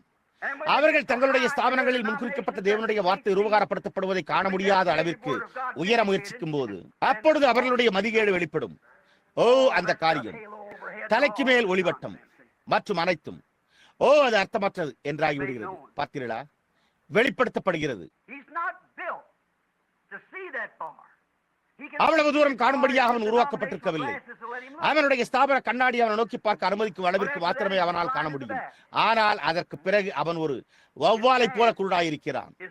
அப்பொழுது அவனுடைய முட்டாள்தனம் வெளிப்படுகிறது. பார்த்தீர்களா, அங்கேதான் உண்மையான கழுகு புசிக்க அமர்ந்திருக்கிறது. ஆமையா, அங்குதான் உண்மையான தெரிந்து கொள்ளப்பட்ட கழுகுகள் அது என்னவா இருக்கின்றன என்பதை காண்கின்றன. அவனால் அந்த வார்த்தையை ஏற்றுக்கொள்ள முடியாத போது அப்பொழுது அவன் ஒரு ஸ்தாபன பருந்து என்பதை அவர்கள் அறிவார்கள். ஏன் அவனால் பறக்க முடியவில்லை? காரணம், அவன் என்ன புசித்துக் கொண்டிருக்கிறான் என்பதை பாருங்கள். அவன் ஸ்தாபனத்தில் அழுகி போனதையே புசித்துக் கொண்டிருக்கிறான். அது அவனுடைய சரத்தை ஆவிக்குரியமயமாக்காது, அவனை ஆவிக்குரிய தகுதிக்கு கொண்டு செல்லாது. வேறு வார்த்தைகளில் கூறினால், ஸ்தாபன வேறுபாடுகளுக்கு அப்பால் அவனை கொண்டு செல்ல வேண்டும். பார்த்தீர்களா, பாருங்கள், அவன் அழுகி போன ஆகாரத்தினால் போஷிக்கப்பட்டிருக்கிறான். அவனுடைய சரீரம் அதிலிருந்து உண்டாக்கப்பட்டிருக்கிறது. கழுகி கொண்டு செல்லும் அந்த புதிய மாமிசம் உள்ள இடத்திற்கு அவனால் அங்கு செல்ல முடியாது. அவனால் அதை செய்ய முடியாது. பார்த்தீர்களா, அது மத்தேயு 24:24 நிறைவேற்றுகிறது. அது பறந்து ஆகாயத்தில் குதித்து தன்னுடைய சிறைகளை அடித்துக் கொண்டிருக்கிறது. ஆனால் அதனால் போதிய உயரத்துக்கு செல்ல முடியவில்லை. பார்த்தீர்களா, அது உண்மை. பாருங்கள், அவனால் செல்ல முடியாது. அவனால் அந்த புதிய மன்னாவை பெற போதுமான உயரத்தை அடைய முடியாது. அவனால் இங்கே தரையில் உள்ள பழைய மன்னாவை ஒரு வாரத்திற்கு முன்பு, ஒரு மாதத்திற்கு முன்பு அல்லது 40 ஆண்டுகளுக்கு முன்பு மாசுபடுத்தப்பட்ட பழைய செத்த முயல்களையே புசிக்க முடியும். அவனால் அதை புசித்து அதை குறித்து கலிகூர்ந்து கூச்சலிட்டு சத்தமிட்டு தொடர்ந்து குதித்து மற்றொரு கழுகை போல பறக்க முடியும். அவன் மற்றொரு பறவையை போல அபிஷேகம் பண்ணப்பட்டிருக்கிறான். அது ஒரு கழுகுக்கு மாதிரியாய் உள்ள ஒரு பருந்தாய் உள்ளது. நாம் அதை அறிவோம். அவன் நிச்சயமாகவே அவ்வாறு இருக்கிறான். ஆனால் அவனால் அந்த அசலான கழுகை பின்பற்ற முடியாது. பார்த்தீர்களா, அவனால் அதை செய்ய முடியாது. இல்லை ஐயா, அவனுடைய சரீரம் அதற்கேற்ப உருவாக்கப்படவில்லை. அவன் வேறு அழுகியவைகளை புசித்துக் கொண்டிருக்கிறான். பாருங்கள், அது புதிய மாம்சமாக புதிய மன்னாவாக இருக்காது. அது லூத்தர் கூறியதாகவோ வெஸ்லி கூறியதாகவோ அல்லது வேத பண்டிதர் இன்னார் மற்றும் இன்னார் கூறியதாகவோ இருக்கும். அது இந்த வேலைக்கான இயேசு என்ன கூறினார் என்பதன் பேரில் இருக்காது. இப்பொழுது நாம் கூர்ந்து பார்ப்போம். அபிஷேகம் பண்ணப்பட்டவர்கள் கிறிஸ்துக்கள் கடைசி நாட்களில், ஆனால் கள்ள போதர்கள், கள்ள தீர்க்கதரிசிகள். கவனியுங்கள், எவ்வளவு விசேஷமானது. இப்பொழுது நீங்கள் இதை ஒப்பிட்டு பார்க்க வேண்டும் என்று நான் விரும்புகிறேன். அதை வாசிக்க நமக்கு நேரமில்லை. மத்தேயு 24:24 2 தீமோத்தேயு 3:8 மத்தேயு 24:24 கடைசி நாட்களில் பாருங்கள், கள்ள கிறிஸ்துக்கள் வருவார்கள் என்று கூறியுள்ளது. கள்ள அபிஷேகம் பண்ணப்பட்டவர்கள், கள்ள தீர்க்கதரிசிகள் அடையாளங்களையும் அற்புதங்களையும் செய்வார்கள். உண்மையான ஒருவரை போலவே தெரிந்து கொள்ளப்பட்டவர்களையும் வஞ்சிக்கும். இப்பொழுது கவனியுங்கள், அது இயேசு பேசிக் கொண்டிருந்தது. இதோ பவுல் அவருக்கு பிறகு வந்து, இப்பொழுது கடைசி நாட்களில் பக்தியுள்ள ஜனங்கள் பாருங்கள், தேவபக்தியின் வேஷத்தை தரித்து வருவார்கள். எல்லா விதமான உலக பிரகாரமான இச்சைகளால் எடுப்புண்ட புத்தி கெட்ட பெண் பிள்ளைகளை வசப்படுத்திக் கொள்வார்கள் என்றான். அப்பொழுது அவர்கள், நீங்கள் ஏன் இந்த ஸ்திரீகளை கடிந்து கொள்கிறீர்கள் என்று கூறி வியப்புறுகின்றனர். ஓ, நன்மைக்காக. அவர்கள் அதை கூட புரிந்து கொள்ளவில்லை. பல்வேறு இச்சைகளால் எடுப்புண்ட புத்தி கெட்ட ஸ்திரீகளை வசப்படுத்திக் கொள்ளுதல் போன்ற காரியங்களில் இருந்து விலகி பாருங்கள், என்னையும் எம்பிரேயும் போல மத்தேயு 24:24 கள்ள கிறிஸ்துக்கள், கள்ளத்தனமான அபிஷேகம் பண்ணப்பட்டவர்கள், தெரிந்து கொள்ளப்பட்டவர்களை வஞ்சிக்க அடையாளங்களையும் அற்புதங்களையும் செய்கிறார்கள். இப்பொழுது என்னையும் எம்பிரேயும் மோசேக்கு எதிர்த்து நின்றது போல இவர்கள் பரீட்சைக்கு இல்லாதவர்கள், விசுவாசத்தை குறித்து கேடான சிந்தையுடையவர்களாக இருக்கிறார்கள். ஒரு விசுவாசம் அல்ல, அந்த விசுவாசம், ஒரே விசுவாசம், ஒரே கர்த்தர். நீங்கள் ஒரே கர்த்தரை விசுவாசிக்காமல் ஒரே விசுவாசத்தை உடையவர்களாக இருக்க முடியாது.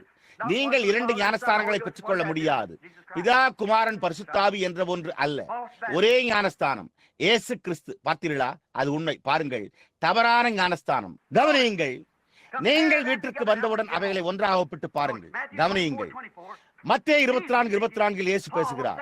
பவுல் 2 தீமோத்தேயு 3:8 இன்னும் அநேகர். இப்பொழுது அதை ஒப்பிட்டு பாருங்கள். அதன் பின்னர் மற்றொரு வேத வாக்கியத்தை ஒப்பிட்டு பாருங்கள். லூக்கா 17:30, மல்கியா 4. என்னையும் எம்பிரேயும் மோசேக்கு எதிர்த்து நின்றது போல அந்த வேளையில் அபிஷேகம் பண்ணப்பட்ட வார்த்தை. அப்படியே இந்த மனிதர்கள், மனிதன் அல்ல, மனிதர்கள், அபிஷேகம் பண்ணப்பட்டவர்கள் சத்தியத்திற்கு எதிர்த்திருப்பார்கள். மனுஷகுமாரன் வெளிப்படும் அந்த நாளிலே, வெளிப்படுத்தின விசேஷம் 10:1 முதல் 7 முடிய உள்ள வசனங்களில் 7ஆம் தூதனின் செய்தி, முத்திரைகள் திறக்கப்படுதல் என்பதை நீங்கள் வீட்டிற்கு சென்றவுடன் வாசியுங்கள். அது என்ன? தூதன் மனுஷகுமாரன் அல்ல, ஆனால் செய்தியாளனோ மனுஷகுமாரனை வெளிப்படுத்திக் கொண்டிருக்கிறார். இப்பொழுது உங்களால் அதை பிரித்து பார்க்க முடியுமா? நீங்கள் பாருங்கள், அங்குதான் அது உங்களுக்கு மிகவும் கடினமாக இருப்பது போன்று தென்படுகிறது. மனுஷகுமாரன் தாமே அல்ல, ஆனால் 7ஆம் தூதன், 7ஆம் செய்தியாளன் மனுஷகுமாரனை மக்களுக்கு வெளிப்படுத்திக் கொண்டிருக்கிறார். ஏனென்றால் அது பதரை விட்டு விட்டது. அவனால் அதை ஒழுங்குபடுத்த முடியாது. அதுதாமே மீண்டும் தானியமே. அந்நாளில் என்னையும் எம்பிரேயும் எதிர்த்திருப்பார்கள். அபிஷேகம் பண்ணப்பட்டவர்கள், பாவனை விசுவாசிகள், அவிசுவாசிகள், முறையான சபை மற்றும் பெந்தேகோஸ்தேக்கள் உண்மையான தானியத்திற்கு எதிராக நிற்பார்கள். ஆனால் அவர்களை விட்டுவிடுங்கள். அவர்களுடைய மதிகேடு அவர்களுடையது போலவே வெளிப்படும். பார்த்தீர்களா? இப்பொழுது உங்களுக்கு புரிகிறதா? வெளிப்படுத்தின விசேஷம் 10ஆம் அதிகாரம் 7ஆம் தூதனின் சத்தத்தின் நாட்களில் என்று கூறப்பட்டுள்ளது. இப்பொழுது 7வது லவோதிக்கா சபையின் காலம் என்பதை நினைவில் கொள்ளுங்கள். அந்த தூதனின் முழக்கம் அந்த சபைக்காலம் ஸ்தாபனமாக்கப்பட்டு ஒரு சபைக்காலமாக மாறும்போது, அது அதனுடைய பெந்தேகோஸ்தே ஸ்தாபனமாக்கப்படும் போது அதற்குரிய செய்தியாளன், ஒவ்வொரு செய்தியாளனும் என்னவாயிருந்தனர்? Martin Luther என்னவாயிருந்தார்? கத்தோலிக்கருக்கு ஒரு கடிந்துரைத்தல். வெஸ்லி என்னவாயிருந்தார்? லூத்தரன்களுக்கு ஒரு கடிந்துரைத்தல். பெந்தேகோஸ்தே என்னவாயிருந்தது? மற்றவர்களுக்கு ஒரு கடிந்துரைத்தல். இப்பொழுது ஜீவன் எங்கே போய்விட்டது? ஒரு ஸ்தாபனத்திலிருந்து விலகி இருக்க வேண்டும். இனிமேல் பதறில்லை. அது தானியமாகும். அது என்ன? இந்த வேலைக்கான வேத வாக்கியம் நிறைவேறும்படியாக பெந்தேகோஸ்தேயினருக்கு ஒரு கடிந்து கொள்ளுதல். பாருங்கள், பார்த்தீர்களா? கவனியுங்கள். இந்த செய்தியாளன் அவன் துவங்கும் போது அல்ல, ஆனால் அவன் தன்னுடைய செய்தியை அறிவிக்க துவங்கும் போது. பார்த்தீர்களா? முதல் இழுப்பு சுகமளித்தல், 2ஆம் இழுப்பு தீர்க்க தரிசனம் உரைத்தல், 3ஆம் இழுப்பு ரகசியங்கள் வெளிப்பட வார்த்தை திறக்கப்படுதல். வார்த்தையை வெளிப்படுத்த தீர்க்கதரிசிகளை காட்டிலும் மேலானவர் யாருமே இல்லை. ஆனால் தீர்க்கதரிசி ரோககாரப்படுத்தப்படக்கூடிய ஒரே வழி வார்த்தையை கொண்டு மாத்திரமே ஆகும். 3ஆம் இழுப்பு என்பது 7 முத்திரைகள் திறக்கப்பட்டது என்பதை நினைவில் கொள்ளுங்கள்.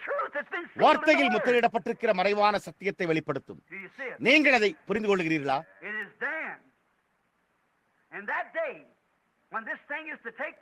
அப்பொழுது இந்த காரியம் சம்பவிக்க வேண்டிய அந்நாளில் ஆழ்மாறாட்டக்காரர்களான என்னையும் எம்பிரேயும் மீண்டும் தோன்றுவார்கள். மோசே அதை கூற மூல வார்த்தையுடன் தோன்றிய போது அவர்கள் செய்தது போலவே அவர்களும் அதை ஆழ்மாறாட்டம் செய்ய தோன்றினர். அது முற்றிலும் சரியே. இப்பொழுது மத்தேயு 24:24 என்னவென்று உங்களுக்கு புரிகிறதா? பாருங்கள், அபிஷேகம் பண்ணப்பட்டவர்களே, இப்பொழுது நாம் முடிப்பதற்கு முன்பு நாம் 3 காரியங்களை கூறப்போகிறோம். அதுதான் இது. நாம் முடிக்கையில் நீங்கள் மிகவும் கூர்ந்து கவனிக்க வேண்டும் என்று நான் விரும்புகிறேன்.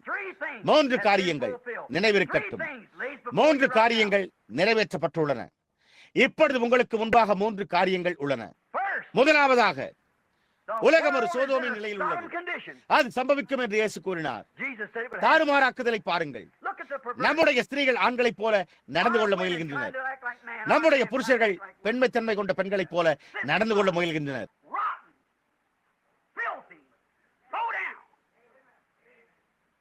அழுகி போய், அசுத்தமாய், கீழ்த்தரமாய், பிசாசினால் பீடிக்கப்பட்டு அதை அறியாதவர்களாய் இருக்கிறார்கள்.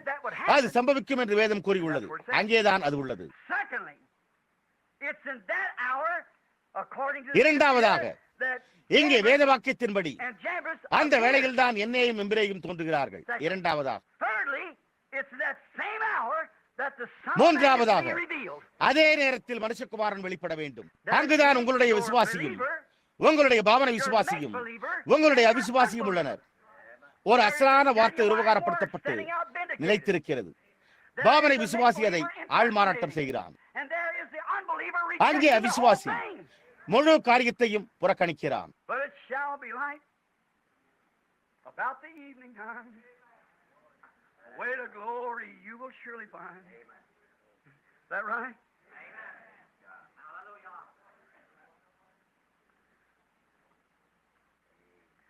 Nations are breaking. Israel's awakening. The signs that our Bible foretold. And the Gentile days numbered, Sodom. With horrors encumbered, return, O disperse to your own. The day of redemption is near. Man's hearts are failing in this fear. Be filled with God's Spirit. Have your lamps trimmed and clear so you can see the word of the hour. Look up. Your redemption is near. False prophets are lying. They said they'd be here, anointed ones. God's truth they're denying. That Jesus the Christ is our God. They don't believe it. அதாவது அவர்கள் அதை விசுவாசிப்பதில்லை. அந்த காரியம் இங்கே இருக்கும் என்று வேதம் கூறியுள்ளது. இதோ அது உள்ளது. அதே ஒளி பிதாக்களின் விசுவாசத்தை பிள்ளைகளுக்கு திருப்புவது. The day of redemption is near, so near. Man's hearts are failing for fear the earth's dropping in. Oh, be filled with God's Spirit. Have your lamps trimmed and clear. Look up. Your redemption is near. You believe that? Let us bow our heads then. நீங்கள் அதை விசுவாசிக்கிறீர்களா? அப்படியானால் நாம் நம்முடைய தலைகளை வணங்குவோமாக. Out into the land where this message is going from the east. இந்த செய்தியானது from California. கிழக்கு கடற்கரையிலிருந்து மேற்கு வரையிலும் கலிபோர்னியாவில் இருந்து நியூயார்க் வரையிலும் கீழே தெற்கிலும் வடக்கிலும் உள்ள ஊழியங்களுக்கும் அது எங்கும் இந்த கூடாரத்திற்கும் போய்கொண்டிருக்கிறது. நாம் ஏழைகள். நமக்கு இந்த மகத்தான பெரிய மலர்ச்சியான காரியங்கள் மற்றும் தொலைக்காட்சி ஒளிபரப்புகள் கிடையாது. நாம் நம்மால் முடிந்த அளவு சிறந்ததை செய்ய முயற்சித்துக் கொண்டிருக்கிறோம். ஆனால் பிதாவானவரிடம் கொடுக்கிற யாவும் வரும். இப்பொழுது இந்த ஒலிநடாவை கேட்கிற நீங்கள், இது நிச்சயமானது என்பதை நீங்கள் அறிந்து கொள்ள நான் விரும்புகிறேன். நான் இந்த செய்தியை சுமந்து கொண்டிருந்தபடியால் நான் என்னை குறித்தே அதை கூற முயற்சித்துக் கொண்டிருந்தேன் என்று நீங்கள் இன்றைக்கு நினைத்திருக்கலாம். எனக்கு அதனோடு எந்த சம்பந்தமும் இல்லை. வெறுமனே ஒரு சத்தம் மட்டுமே. மேலும் என்னுடைய நியாயத்திற்கு எதிராகவும் கூட என் சத்தம் உள்ளது. நான் ஒரு கண்ணி வைப்பவனாக இருக்க விரும்பினேன். ஆனால் நான் செய்ய வேண்டும் என்று அறிவித்து செய்ய தீர்மானித்தது என் பிதாவின் சித்தமாயிருக்கிறது. ஆற்றண்டையில் தோன்றினவர் நான் அல்ல. அவர் பிரசன்னமான போது நான் இங்கே நின்று கொண்டிருந்தேன். இந்த காரியங்களை நிறைவேற்றுகிறதும் அவைகள் பரிபூர்ணமாக சம்பவிக்க இந்த காரியங்களை முன்னுரைக்கிற ஒருவர் நான் அல்ல. அவர் அதை செய்யும் போது நான் அருகில் மட்டுமே இருக்கிற ஒருவனாயிருக்கிறேன். நான் அதை கூற அவர் உபயோகித்த ஒரு சத்தமாக மாத்திரமே இருந்தேன். அது எனக்கு தெரிந்ததல்ல. நான் என்னைத்தானே ஒப்புவித்ததன் மூலமே அவர் உரைத்தார்.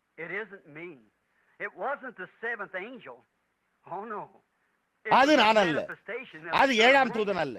ஓ இல்லை, அது மனுஷகுமாரனுடைய வெளிப்படுத்தலாயிருந்தது. அது தூதனுடைய அவனுடைய செய்தி அல்ல. அது தேவன் வெளிப்படுத்துகிற ரகசியமாயிருந்தது. அது ஒரு மனிதன் அல்ல, அது தேவனாயிருக்கிறது.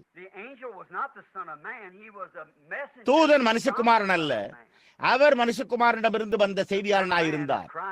மனுஷகுமாரன் கிறிஸ்துவாயிருக்கிறார். அவரைத்தான் நீங்கள் புசித்துக் கொண்டிருக்கிறீர்கள். நீங்கள் ஒரு மனிதனை புசித்துக் கொண்டிருக்கவில்லை. ஒரு மனிதனின் வார்த்தைகள் தவறி போகும்.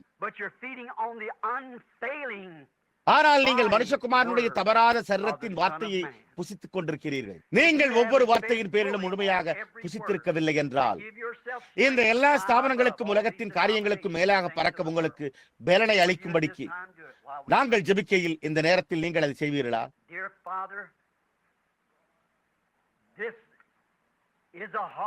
அன்புள்ள பிதாவே, இது ஒரு கடினமான காரியமாய் உள்ளது. ஒரு மனிதனுக்கு அதை செய்வது எளிதல்ல. நீர் எல்லாவற்றையும் அறிந்திருக்கிறீர்.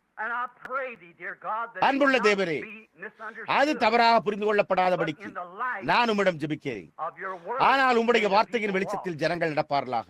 Father God, I don't know who the பிதாவாகிய elected is. தேவனே, Thou knowest. தெரிந்து கொள்ளப்பட்டவர்கள் I யார் don't என்று know எனக்கு when your தெரியாது. coming is.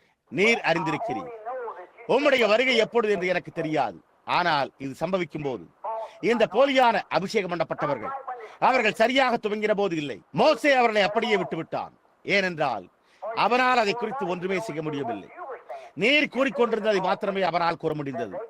நீர் அவனை வண்டுகளை வரவழைக்க சொன்னீர். அப்பொழுது அவர்களும் அவைகளை வரவழைத்தனர். தண்ணீரை ரத்தமாக மாற்றச் சொன்னீர். அப்பொழுது அவர்களும் அதை செய்தனர். நீர் கூறினது போன்று வார்த்தைக்கு வார்த்தை மோசே அதை நிறைவேற்றினான்.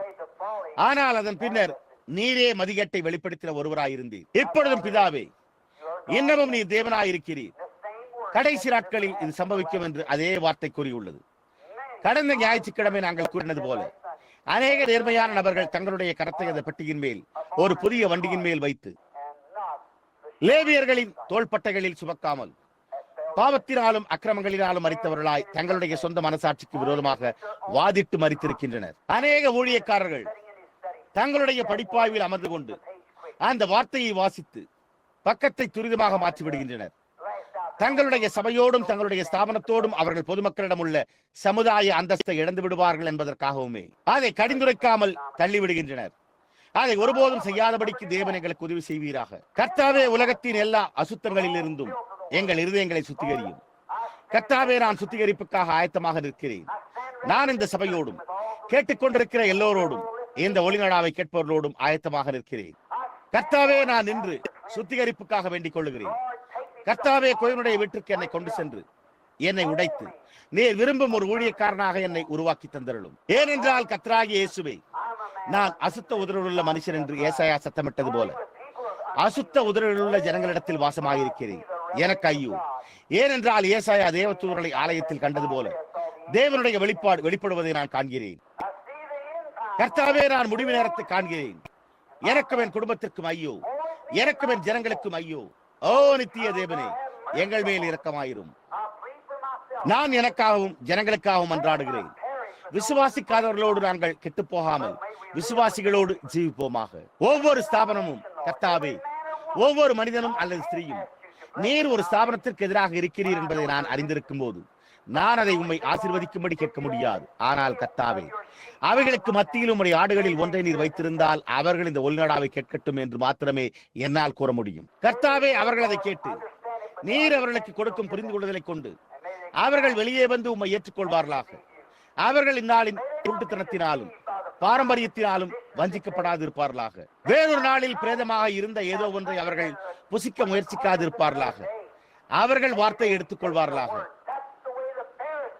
கர்த்தாவே, அந்த விதமாகத்தான் பரிசேயர் உம்மை சிலுவையில் அறைந்தனர். அவர்கள் மோசேயின் நாட்களின் சடலத்தை எடுத்து அதை குறித்து கலிகூற முயற்சித்துக் கொண்டிருந்தனர். ஒவ்வொரு இரவும் புதிய மன்னாவை வனாந்தரத்தில் ஒவ்வொரு சந்ததியையும் பொருட்படுத்தி நீர் மாதிரியாக அளித்திருந்தீர். அங்குதான் அவர்கள் தோல்வி அடைந்தனர். அது அவர்களை விஷமாக்கினது. அது அந்த கெட்டுப்போன உணவை புசித்த அவர்களை கொன்றது. மேலும் ஆவிக்குரிய பிரகாரமாக அது இன்றைக்கும் அதே காரியத்தை செய்கிறது. ஆவிக்குரிய பிரகாரமாக ஒரு ஸ்தாபனத்தோடு அவர்களை கொன்று போட வேண்டும். அன்புள்ள தேவனே, எங்களுக்கு உதவி செய்யும். அது இப்பொழுது உம்முடைய கரங்களில் உள்ளது. இயேசு கிறிஸ்துவின் நாமத்தில் நம்முடைய தலைகள் வணங்கி இருப்பதோடு நீங்கள் உங்களுடைய தீர்மானத்தை செய்யும் போது நாங்கள் அதை பாடப்போகிறோம். நீங்கள் இப்பொழுது வழிநடுக செல்வீர்களா?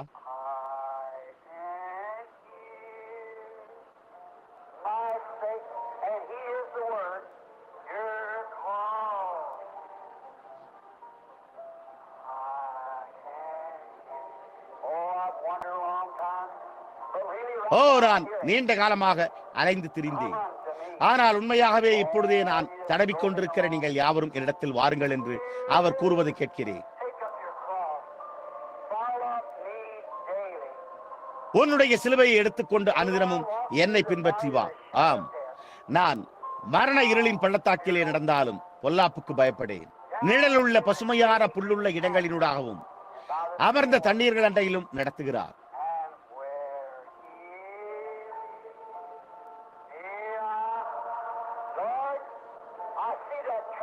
கர்த்தாவே, நான் அந்த திருத்துவ மதிகேட்டை காண்கிறேன். முழு உலகமும் அதில் விதைக்கப்பட்டதை நான் காண்கிறேன். களைகள் எங்கும் வளர்கின்றன.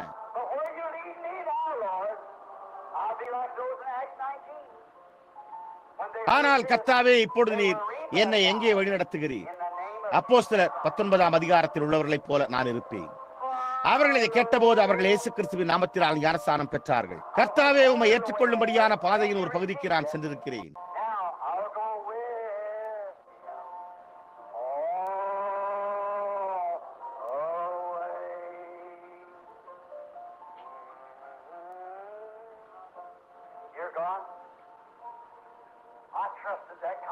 அன்புள்ள தேவனே, அது என்னுடைய இருதயத்திலிருந்து வந்தது என்று நான் நம்புகிறேன்.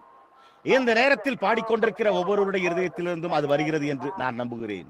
இந்த ஒளிநடாவை அநேகர் கேட்கலாம், இப்பொழுது அல்ல, அல்லது அதை இப்பொழுது கேட்காமல் இருக்கலாம். கர்த்தாவே, கிரயத்தை பொருட்படுத்தாமல் நாங்கள் சித்தமுள்ளவர்களாய் இருப்போமாக. உதாரணமாக, ஒரு மனிதன் மற்றொரு ராணுவத்தை, ஒரு போர் வீரனை, ஒரு ராஜாவை சந்திக்க போவது போல முதலில் அவன் அமர்ந்து எண்ணி பார்க்கிறான். அவனால் அதை செய்ய முடிகிறதா? அவனால் உலகத்தின் காரியங்களை விட்டுவிட முடியுமா? தேவனுடைய எழுதப்பட்ட வார்த்தையின் சேனையில் சேர்ந்து கொண்டு அவருடைய போர் வீரர்களோடு அணிவகுத்து சென்று அவருடைய கழுகுகளோடு பறக்க உங்களால் முடியுமா? கர்த்தாவே, இயேசுவின் நாமத்தில் இதை அருளும். நீங்கள் விசுவாசிக்கிறீர்களா? நீங்கள் அவரை ஏற்றுக்கொள்கிறீர்களா? சரி, கர்த்தருக்கு சித்தமானால் இன்றிரவு நாங்கள் உங்களை மீண்டும் இங்கே சந்திப்போம். அது சத்தியம் என்று நீங்கள் விசுவாசிக்கிறீர்களா? இது போதுமான அளவு தெளிவாய் உள்ளதா?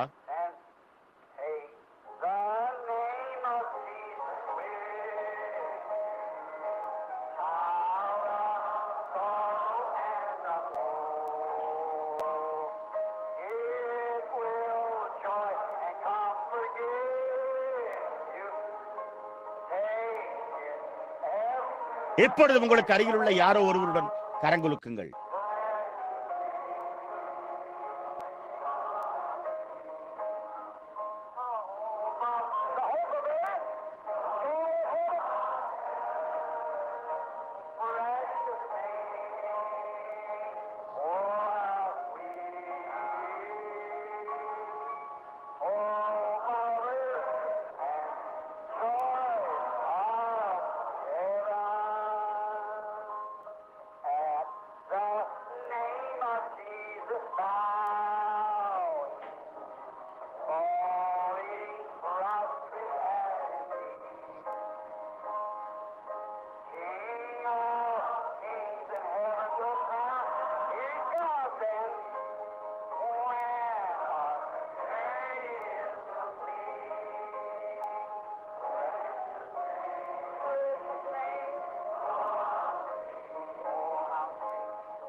இன்று காலை எல்லா ஊழியக்காரர்களும் அடையாளம் கண்டுகொள்ளப்பட்டனர் என்று நான் நினைக்கிறேன். ஒரு மனிதன் வாரம் முழுவதும் ஜெபித்திருக்கும் போது இந்த வேதவாக்கியங்கள் உங்களுக்கு முன்பாக இருப்பதைக் கண்டு என்னவென்று சிந்திக்கிறீர்கள்?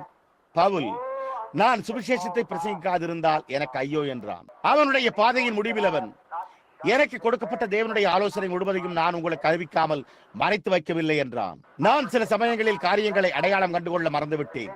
குழந்தைகளை பிரதிஷ்டை செய்தல். அன்று ஒரு நாள் ஒரு மனிதன் 2 வருடங்களாக நான் என்னுடைய குழந்தையை பிரதிஷ்டை செய்ய இங்கு வந்து கொண்டிருக்கிறேன் என்று கூறினதாக பெல்லி கூறினான். பெல்லி, அதை குறித்து தவறாக நினைக்க வேண்டாம்.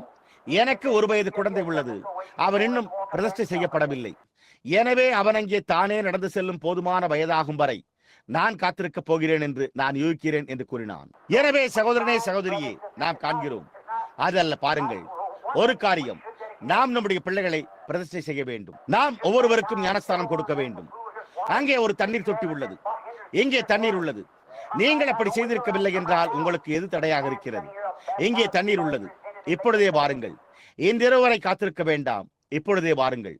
மனம் திரும்பி அறிக்கை செய்துள்ள எவருக்கும் ஞானஸ்தானம் கொடுக்கும் மனிதன் இங்கே நின்று கொண்டிருக்கிறார். நீங்கள் 12 முறை ஞானஸ்தானம் பண்ணப்பட்டிருந்தாலும் அவர்கள் பாவ மன்னிப்புக்கென்று இயேசு கிறிஸ்துவின் நாமத்தினால் உங்களுக்கு ஞானஸ்தானம் கொடுப்பார்கள். பார்த்தீர்களா? நாம் அந்த விதமாக இருக்கிறோம். ஆனால் பாருங்கள், செய்தி என் இருதயத்தில் உள்ளது. நான் அதை வெளியே கொண்டு வர வேண்டும்.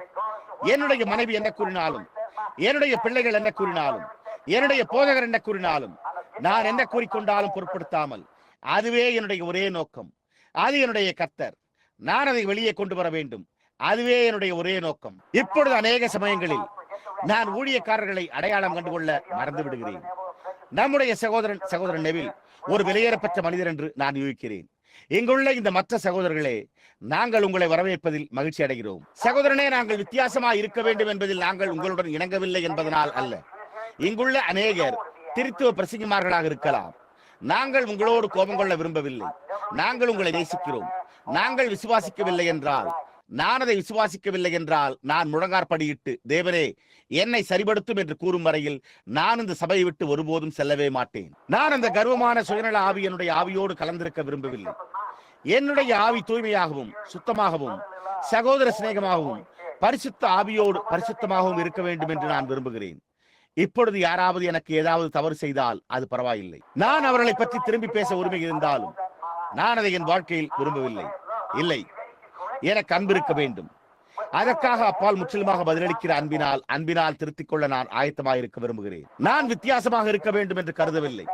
மெத்தோடிஸ்ட், பாப்டிஸ்ட், கத்தோலிக்கர், பிரெஸ்பிட்டேரியன், நீங்கள் யாராய் இருந்தாலும் நான் இந்த காரியங்களில் வித்தியாசமாக இருக்க வேண்டும் என்பதற்காக, உங்களோடு கர்வம் கொள்ள வேண்டும் என்பதற்காக கூறவில்லை. நான் அப்படி செய்திருந்தால் நான் ஒரு வாய்மாலக்காரனாய் இருக்கிறேன். நான் இங்கே இந்த பீடத்தண்டையிலே தேவனிடத்தில் ஜெபித்துக் கொண்டிருக்க வேண்டும். ஆனால் நான் அதை கூறுகிறேன், அது அன்பின் காரணமாகவே. நீங்கள் எங்கே போய்க் கொண்டிருக்கிறீர்கள் என்பதை நான் காண்கிறேன். இப்பொழுது நான் இதை எனக்குள்ளாகவே கூறி நான் யூகிக்கிறேன் என்று கூறவில்லை. கர்த்தர் உரைக்கிறதாவது என்பதை நான் உங்களுக்கு அளிக்கிறேன். அதுவே சத்தியமாக இருக்கிறது. அந்த காரியங்களுக்காக நான் உங்களை நேசிக்கிறேன். தேவன் உங்களை ஆசீர்வதிப்பாராக. இப்பொழுது நாம் இந்த பாடலின் மற்றொரு பகுதியை பாடுகையில், நாம் செல்வதற்கு முன்பு நாம் பாடுவோமாக. உங்களால் முடிந்தால் நீங்கள் இங்கு இருக்க வேண்டும் என்று நாங்கள் விரும்புகிறோம். உங்களால் முடியவில்லை என்றால் நாம் சந்திக்கும் வரை தேவன் உங்களோடு இருப்பாராக.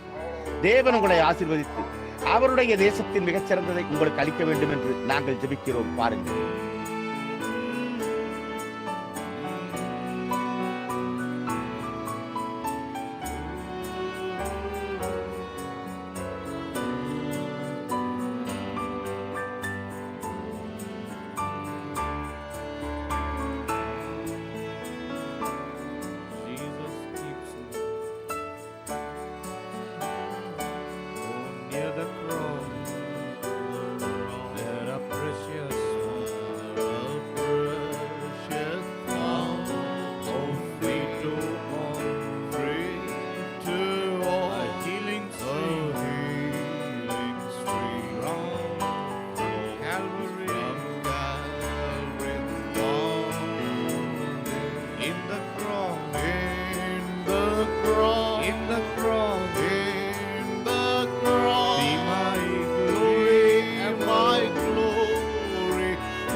Beyond the river, beyond the river, in the cross, in the cross, in the cross, in the cross, be my glory, be my glory ever, till my raptured soul shall find rest beyond near the cross, oh love and merciful, me. Oh, there are the bright and morning star sheds its beams around. oh, in the cross, Oh, in the cross, in the cross, in the cross, be my glory, be my glory ever, till my till my raptured soul shall find rest beyond, rest beyond the river. இயேசுவே Kalvari, Kalvari, என்னை வைத்துக் கொள்ளும் என்னை வைத்துக் கொள்ளும் பாவம் போக்கும் ரத்தமாவும் போக்கும் ரத்தமாம்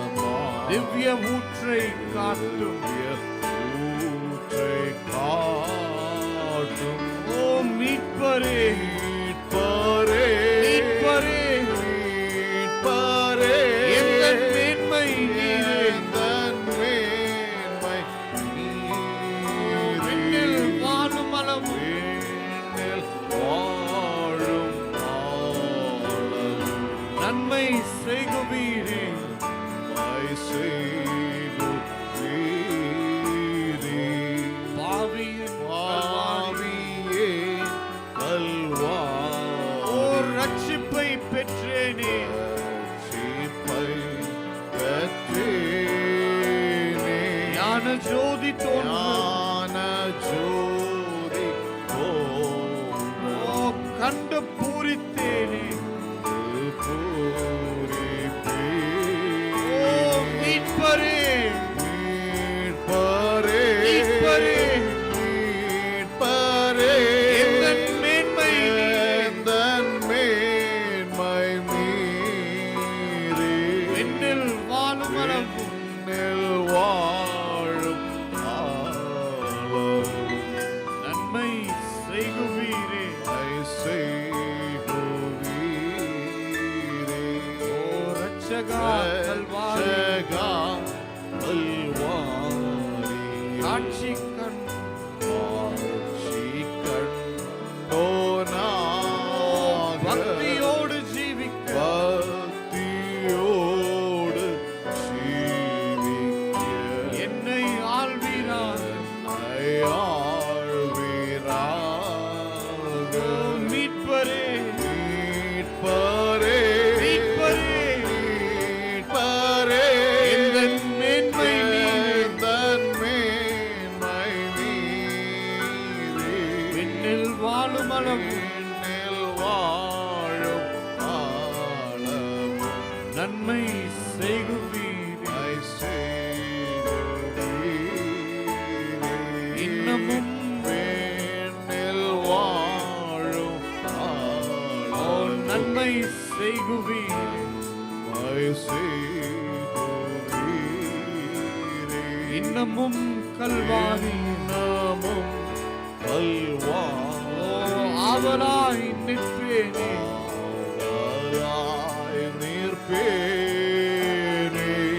இன்பம் மோட்ச லோகத்தில் மோட்ச லோகத்தில் என்றும் வாழுவேனே ஓ வாழுவேன். மீட்பரே மீட்பரே மீட்பரே மீட்பரே எந்தன் மேன்மை நீரே எந்தன் மேன்மை நீரே.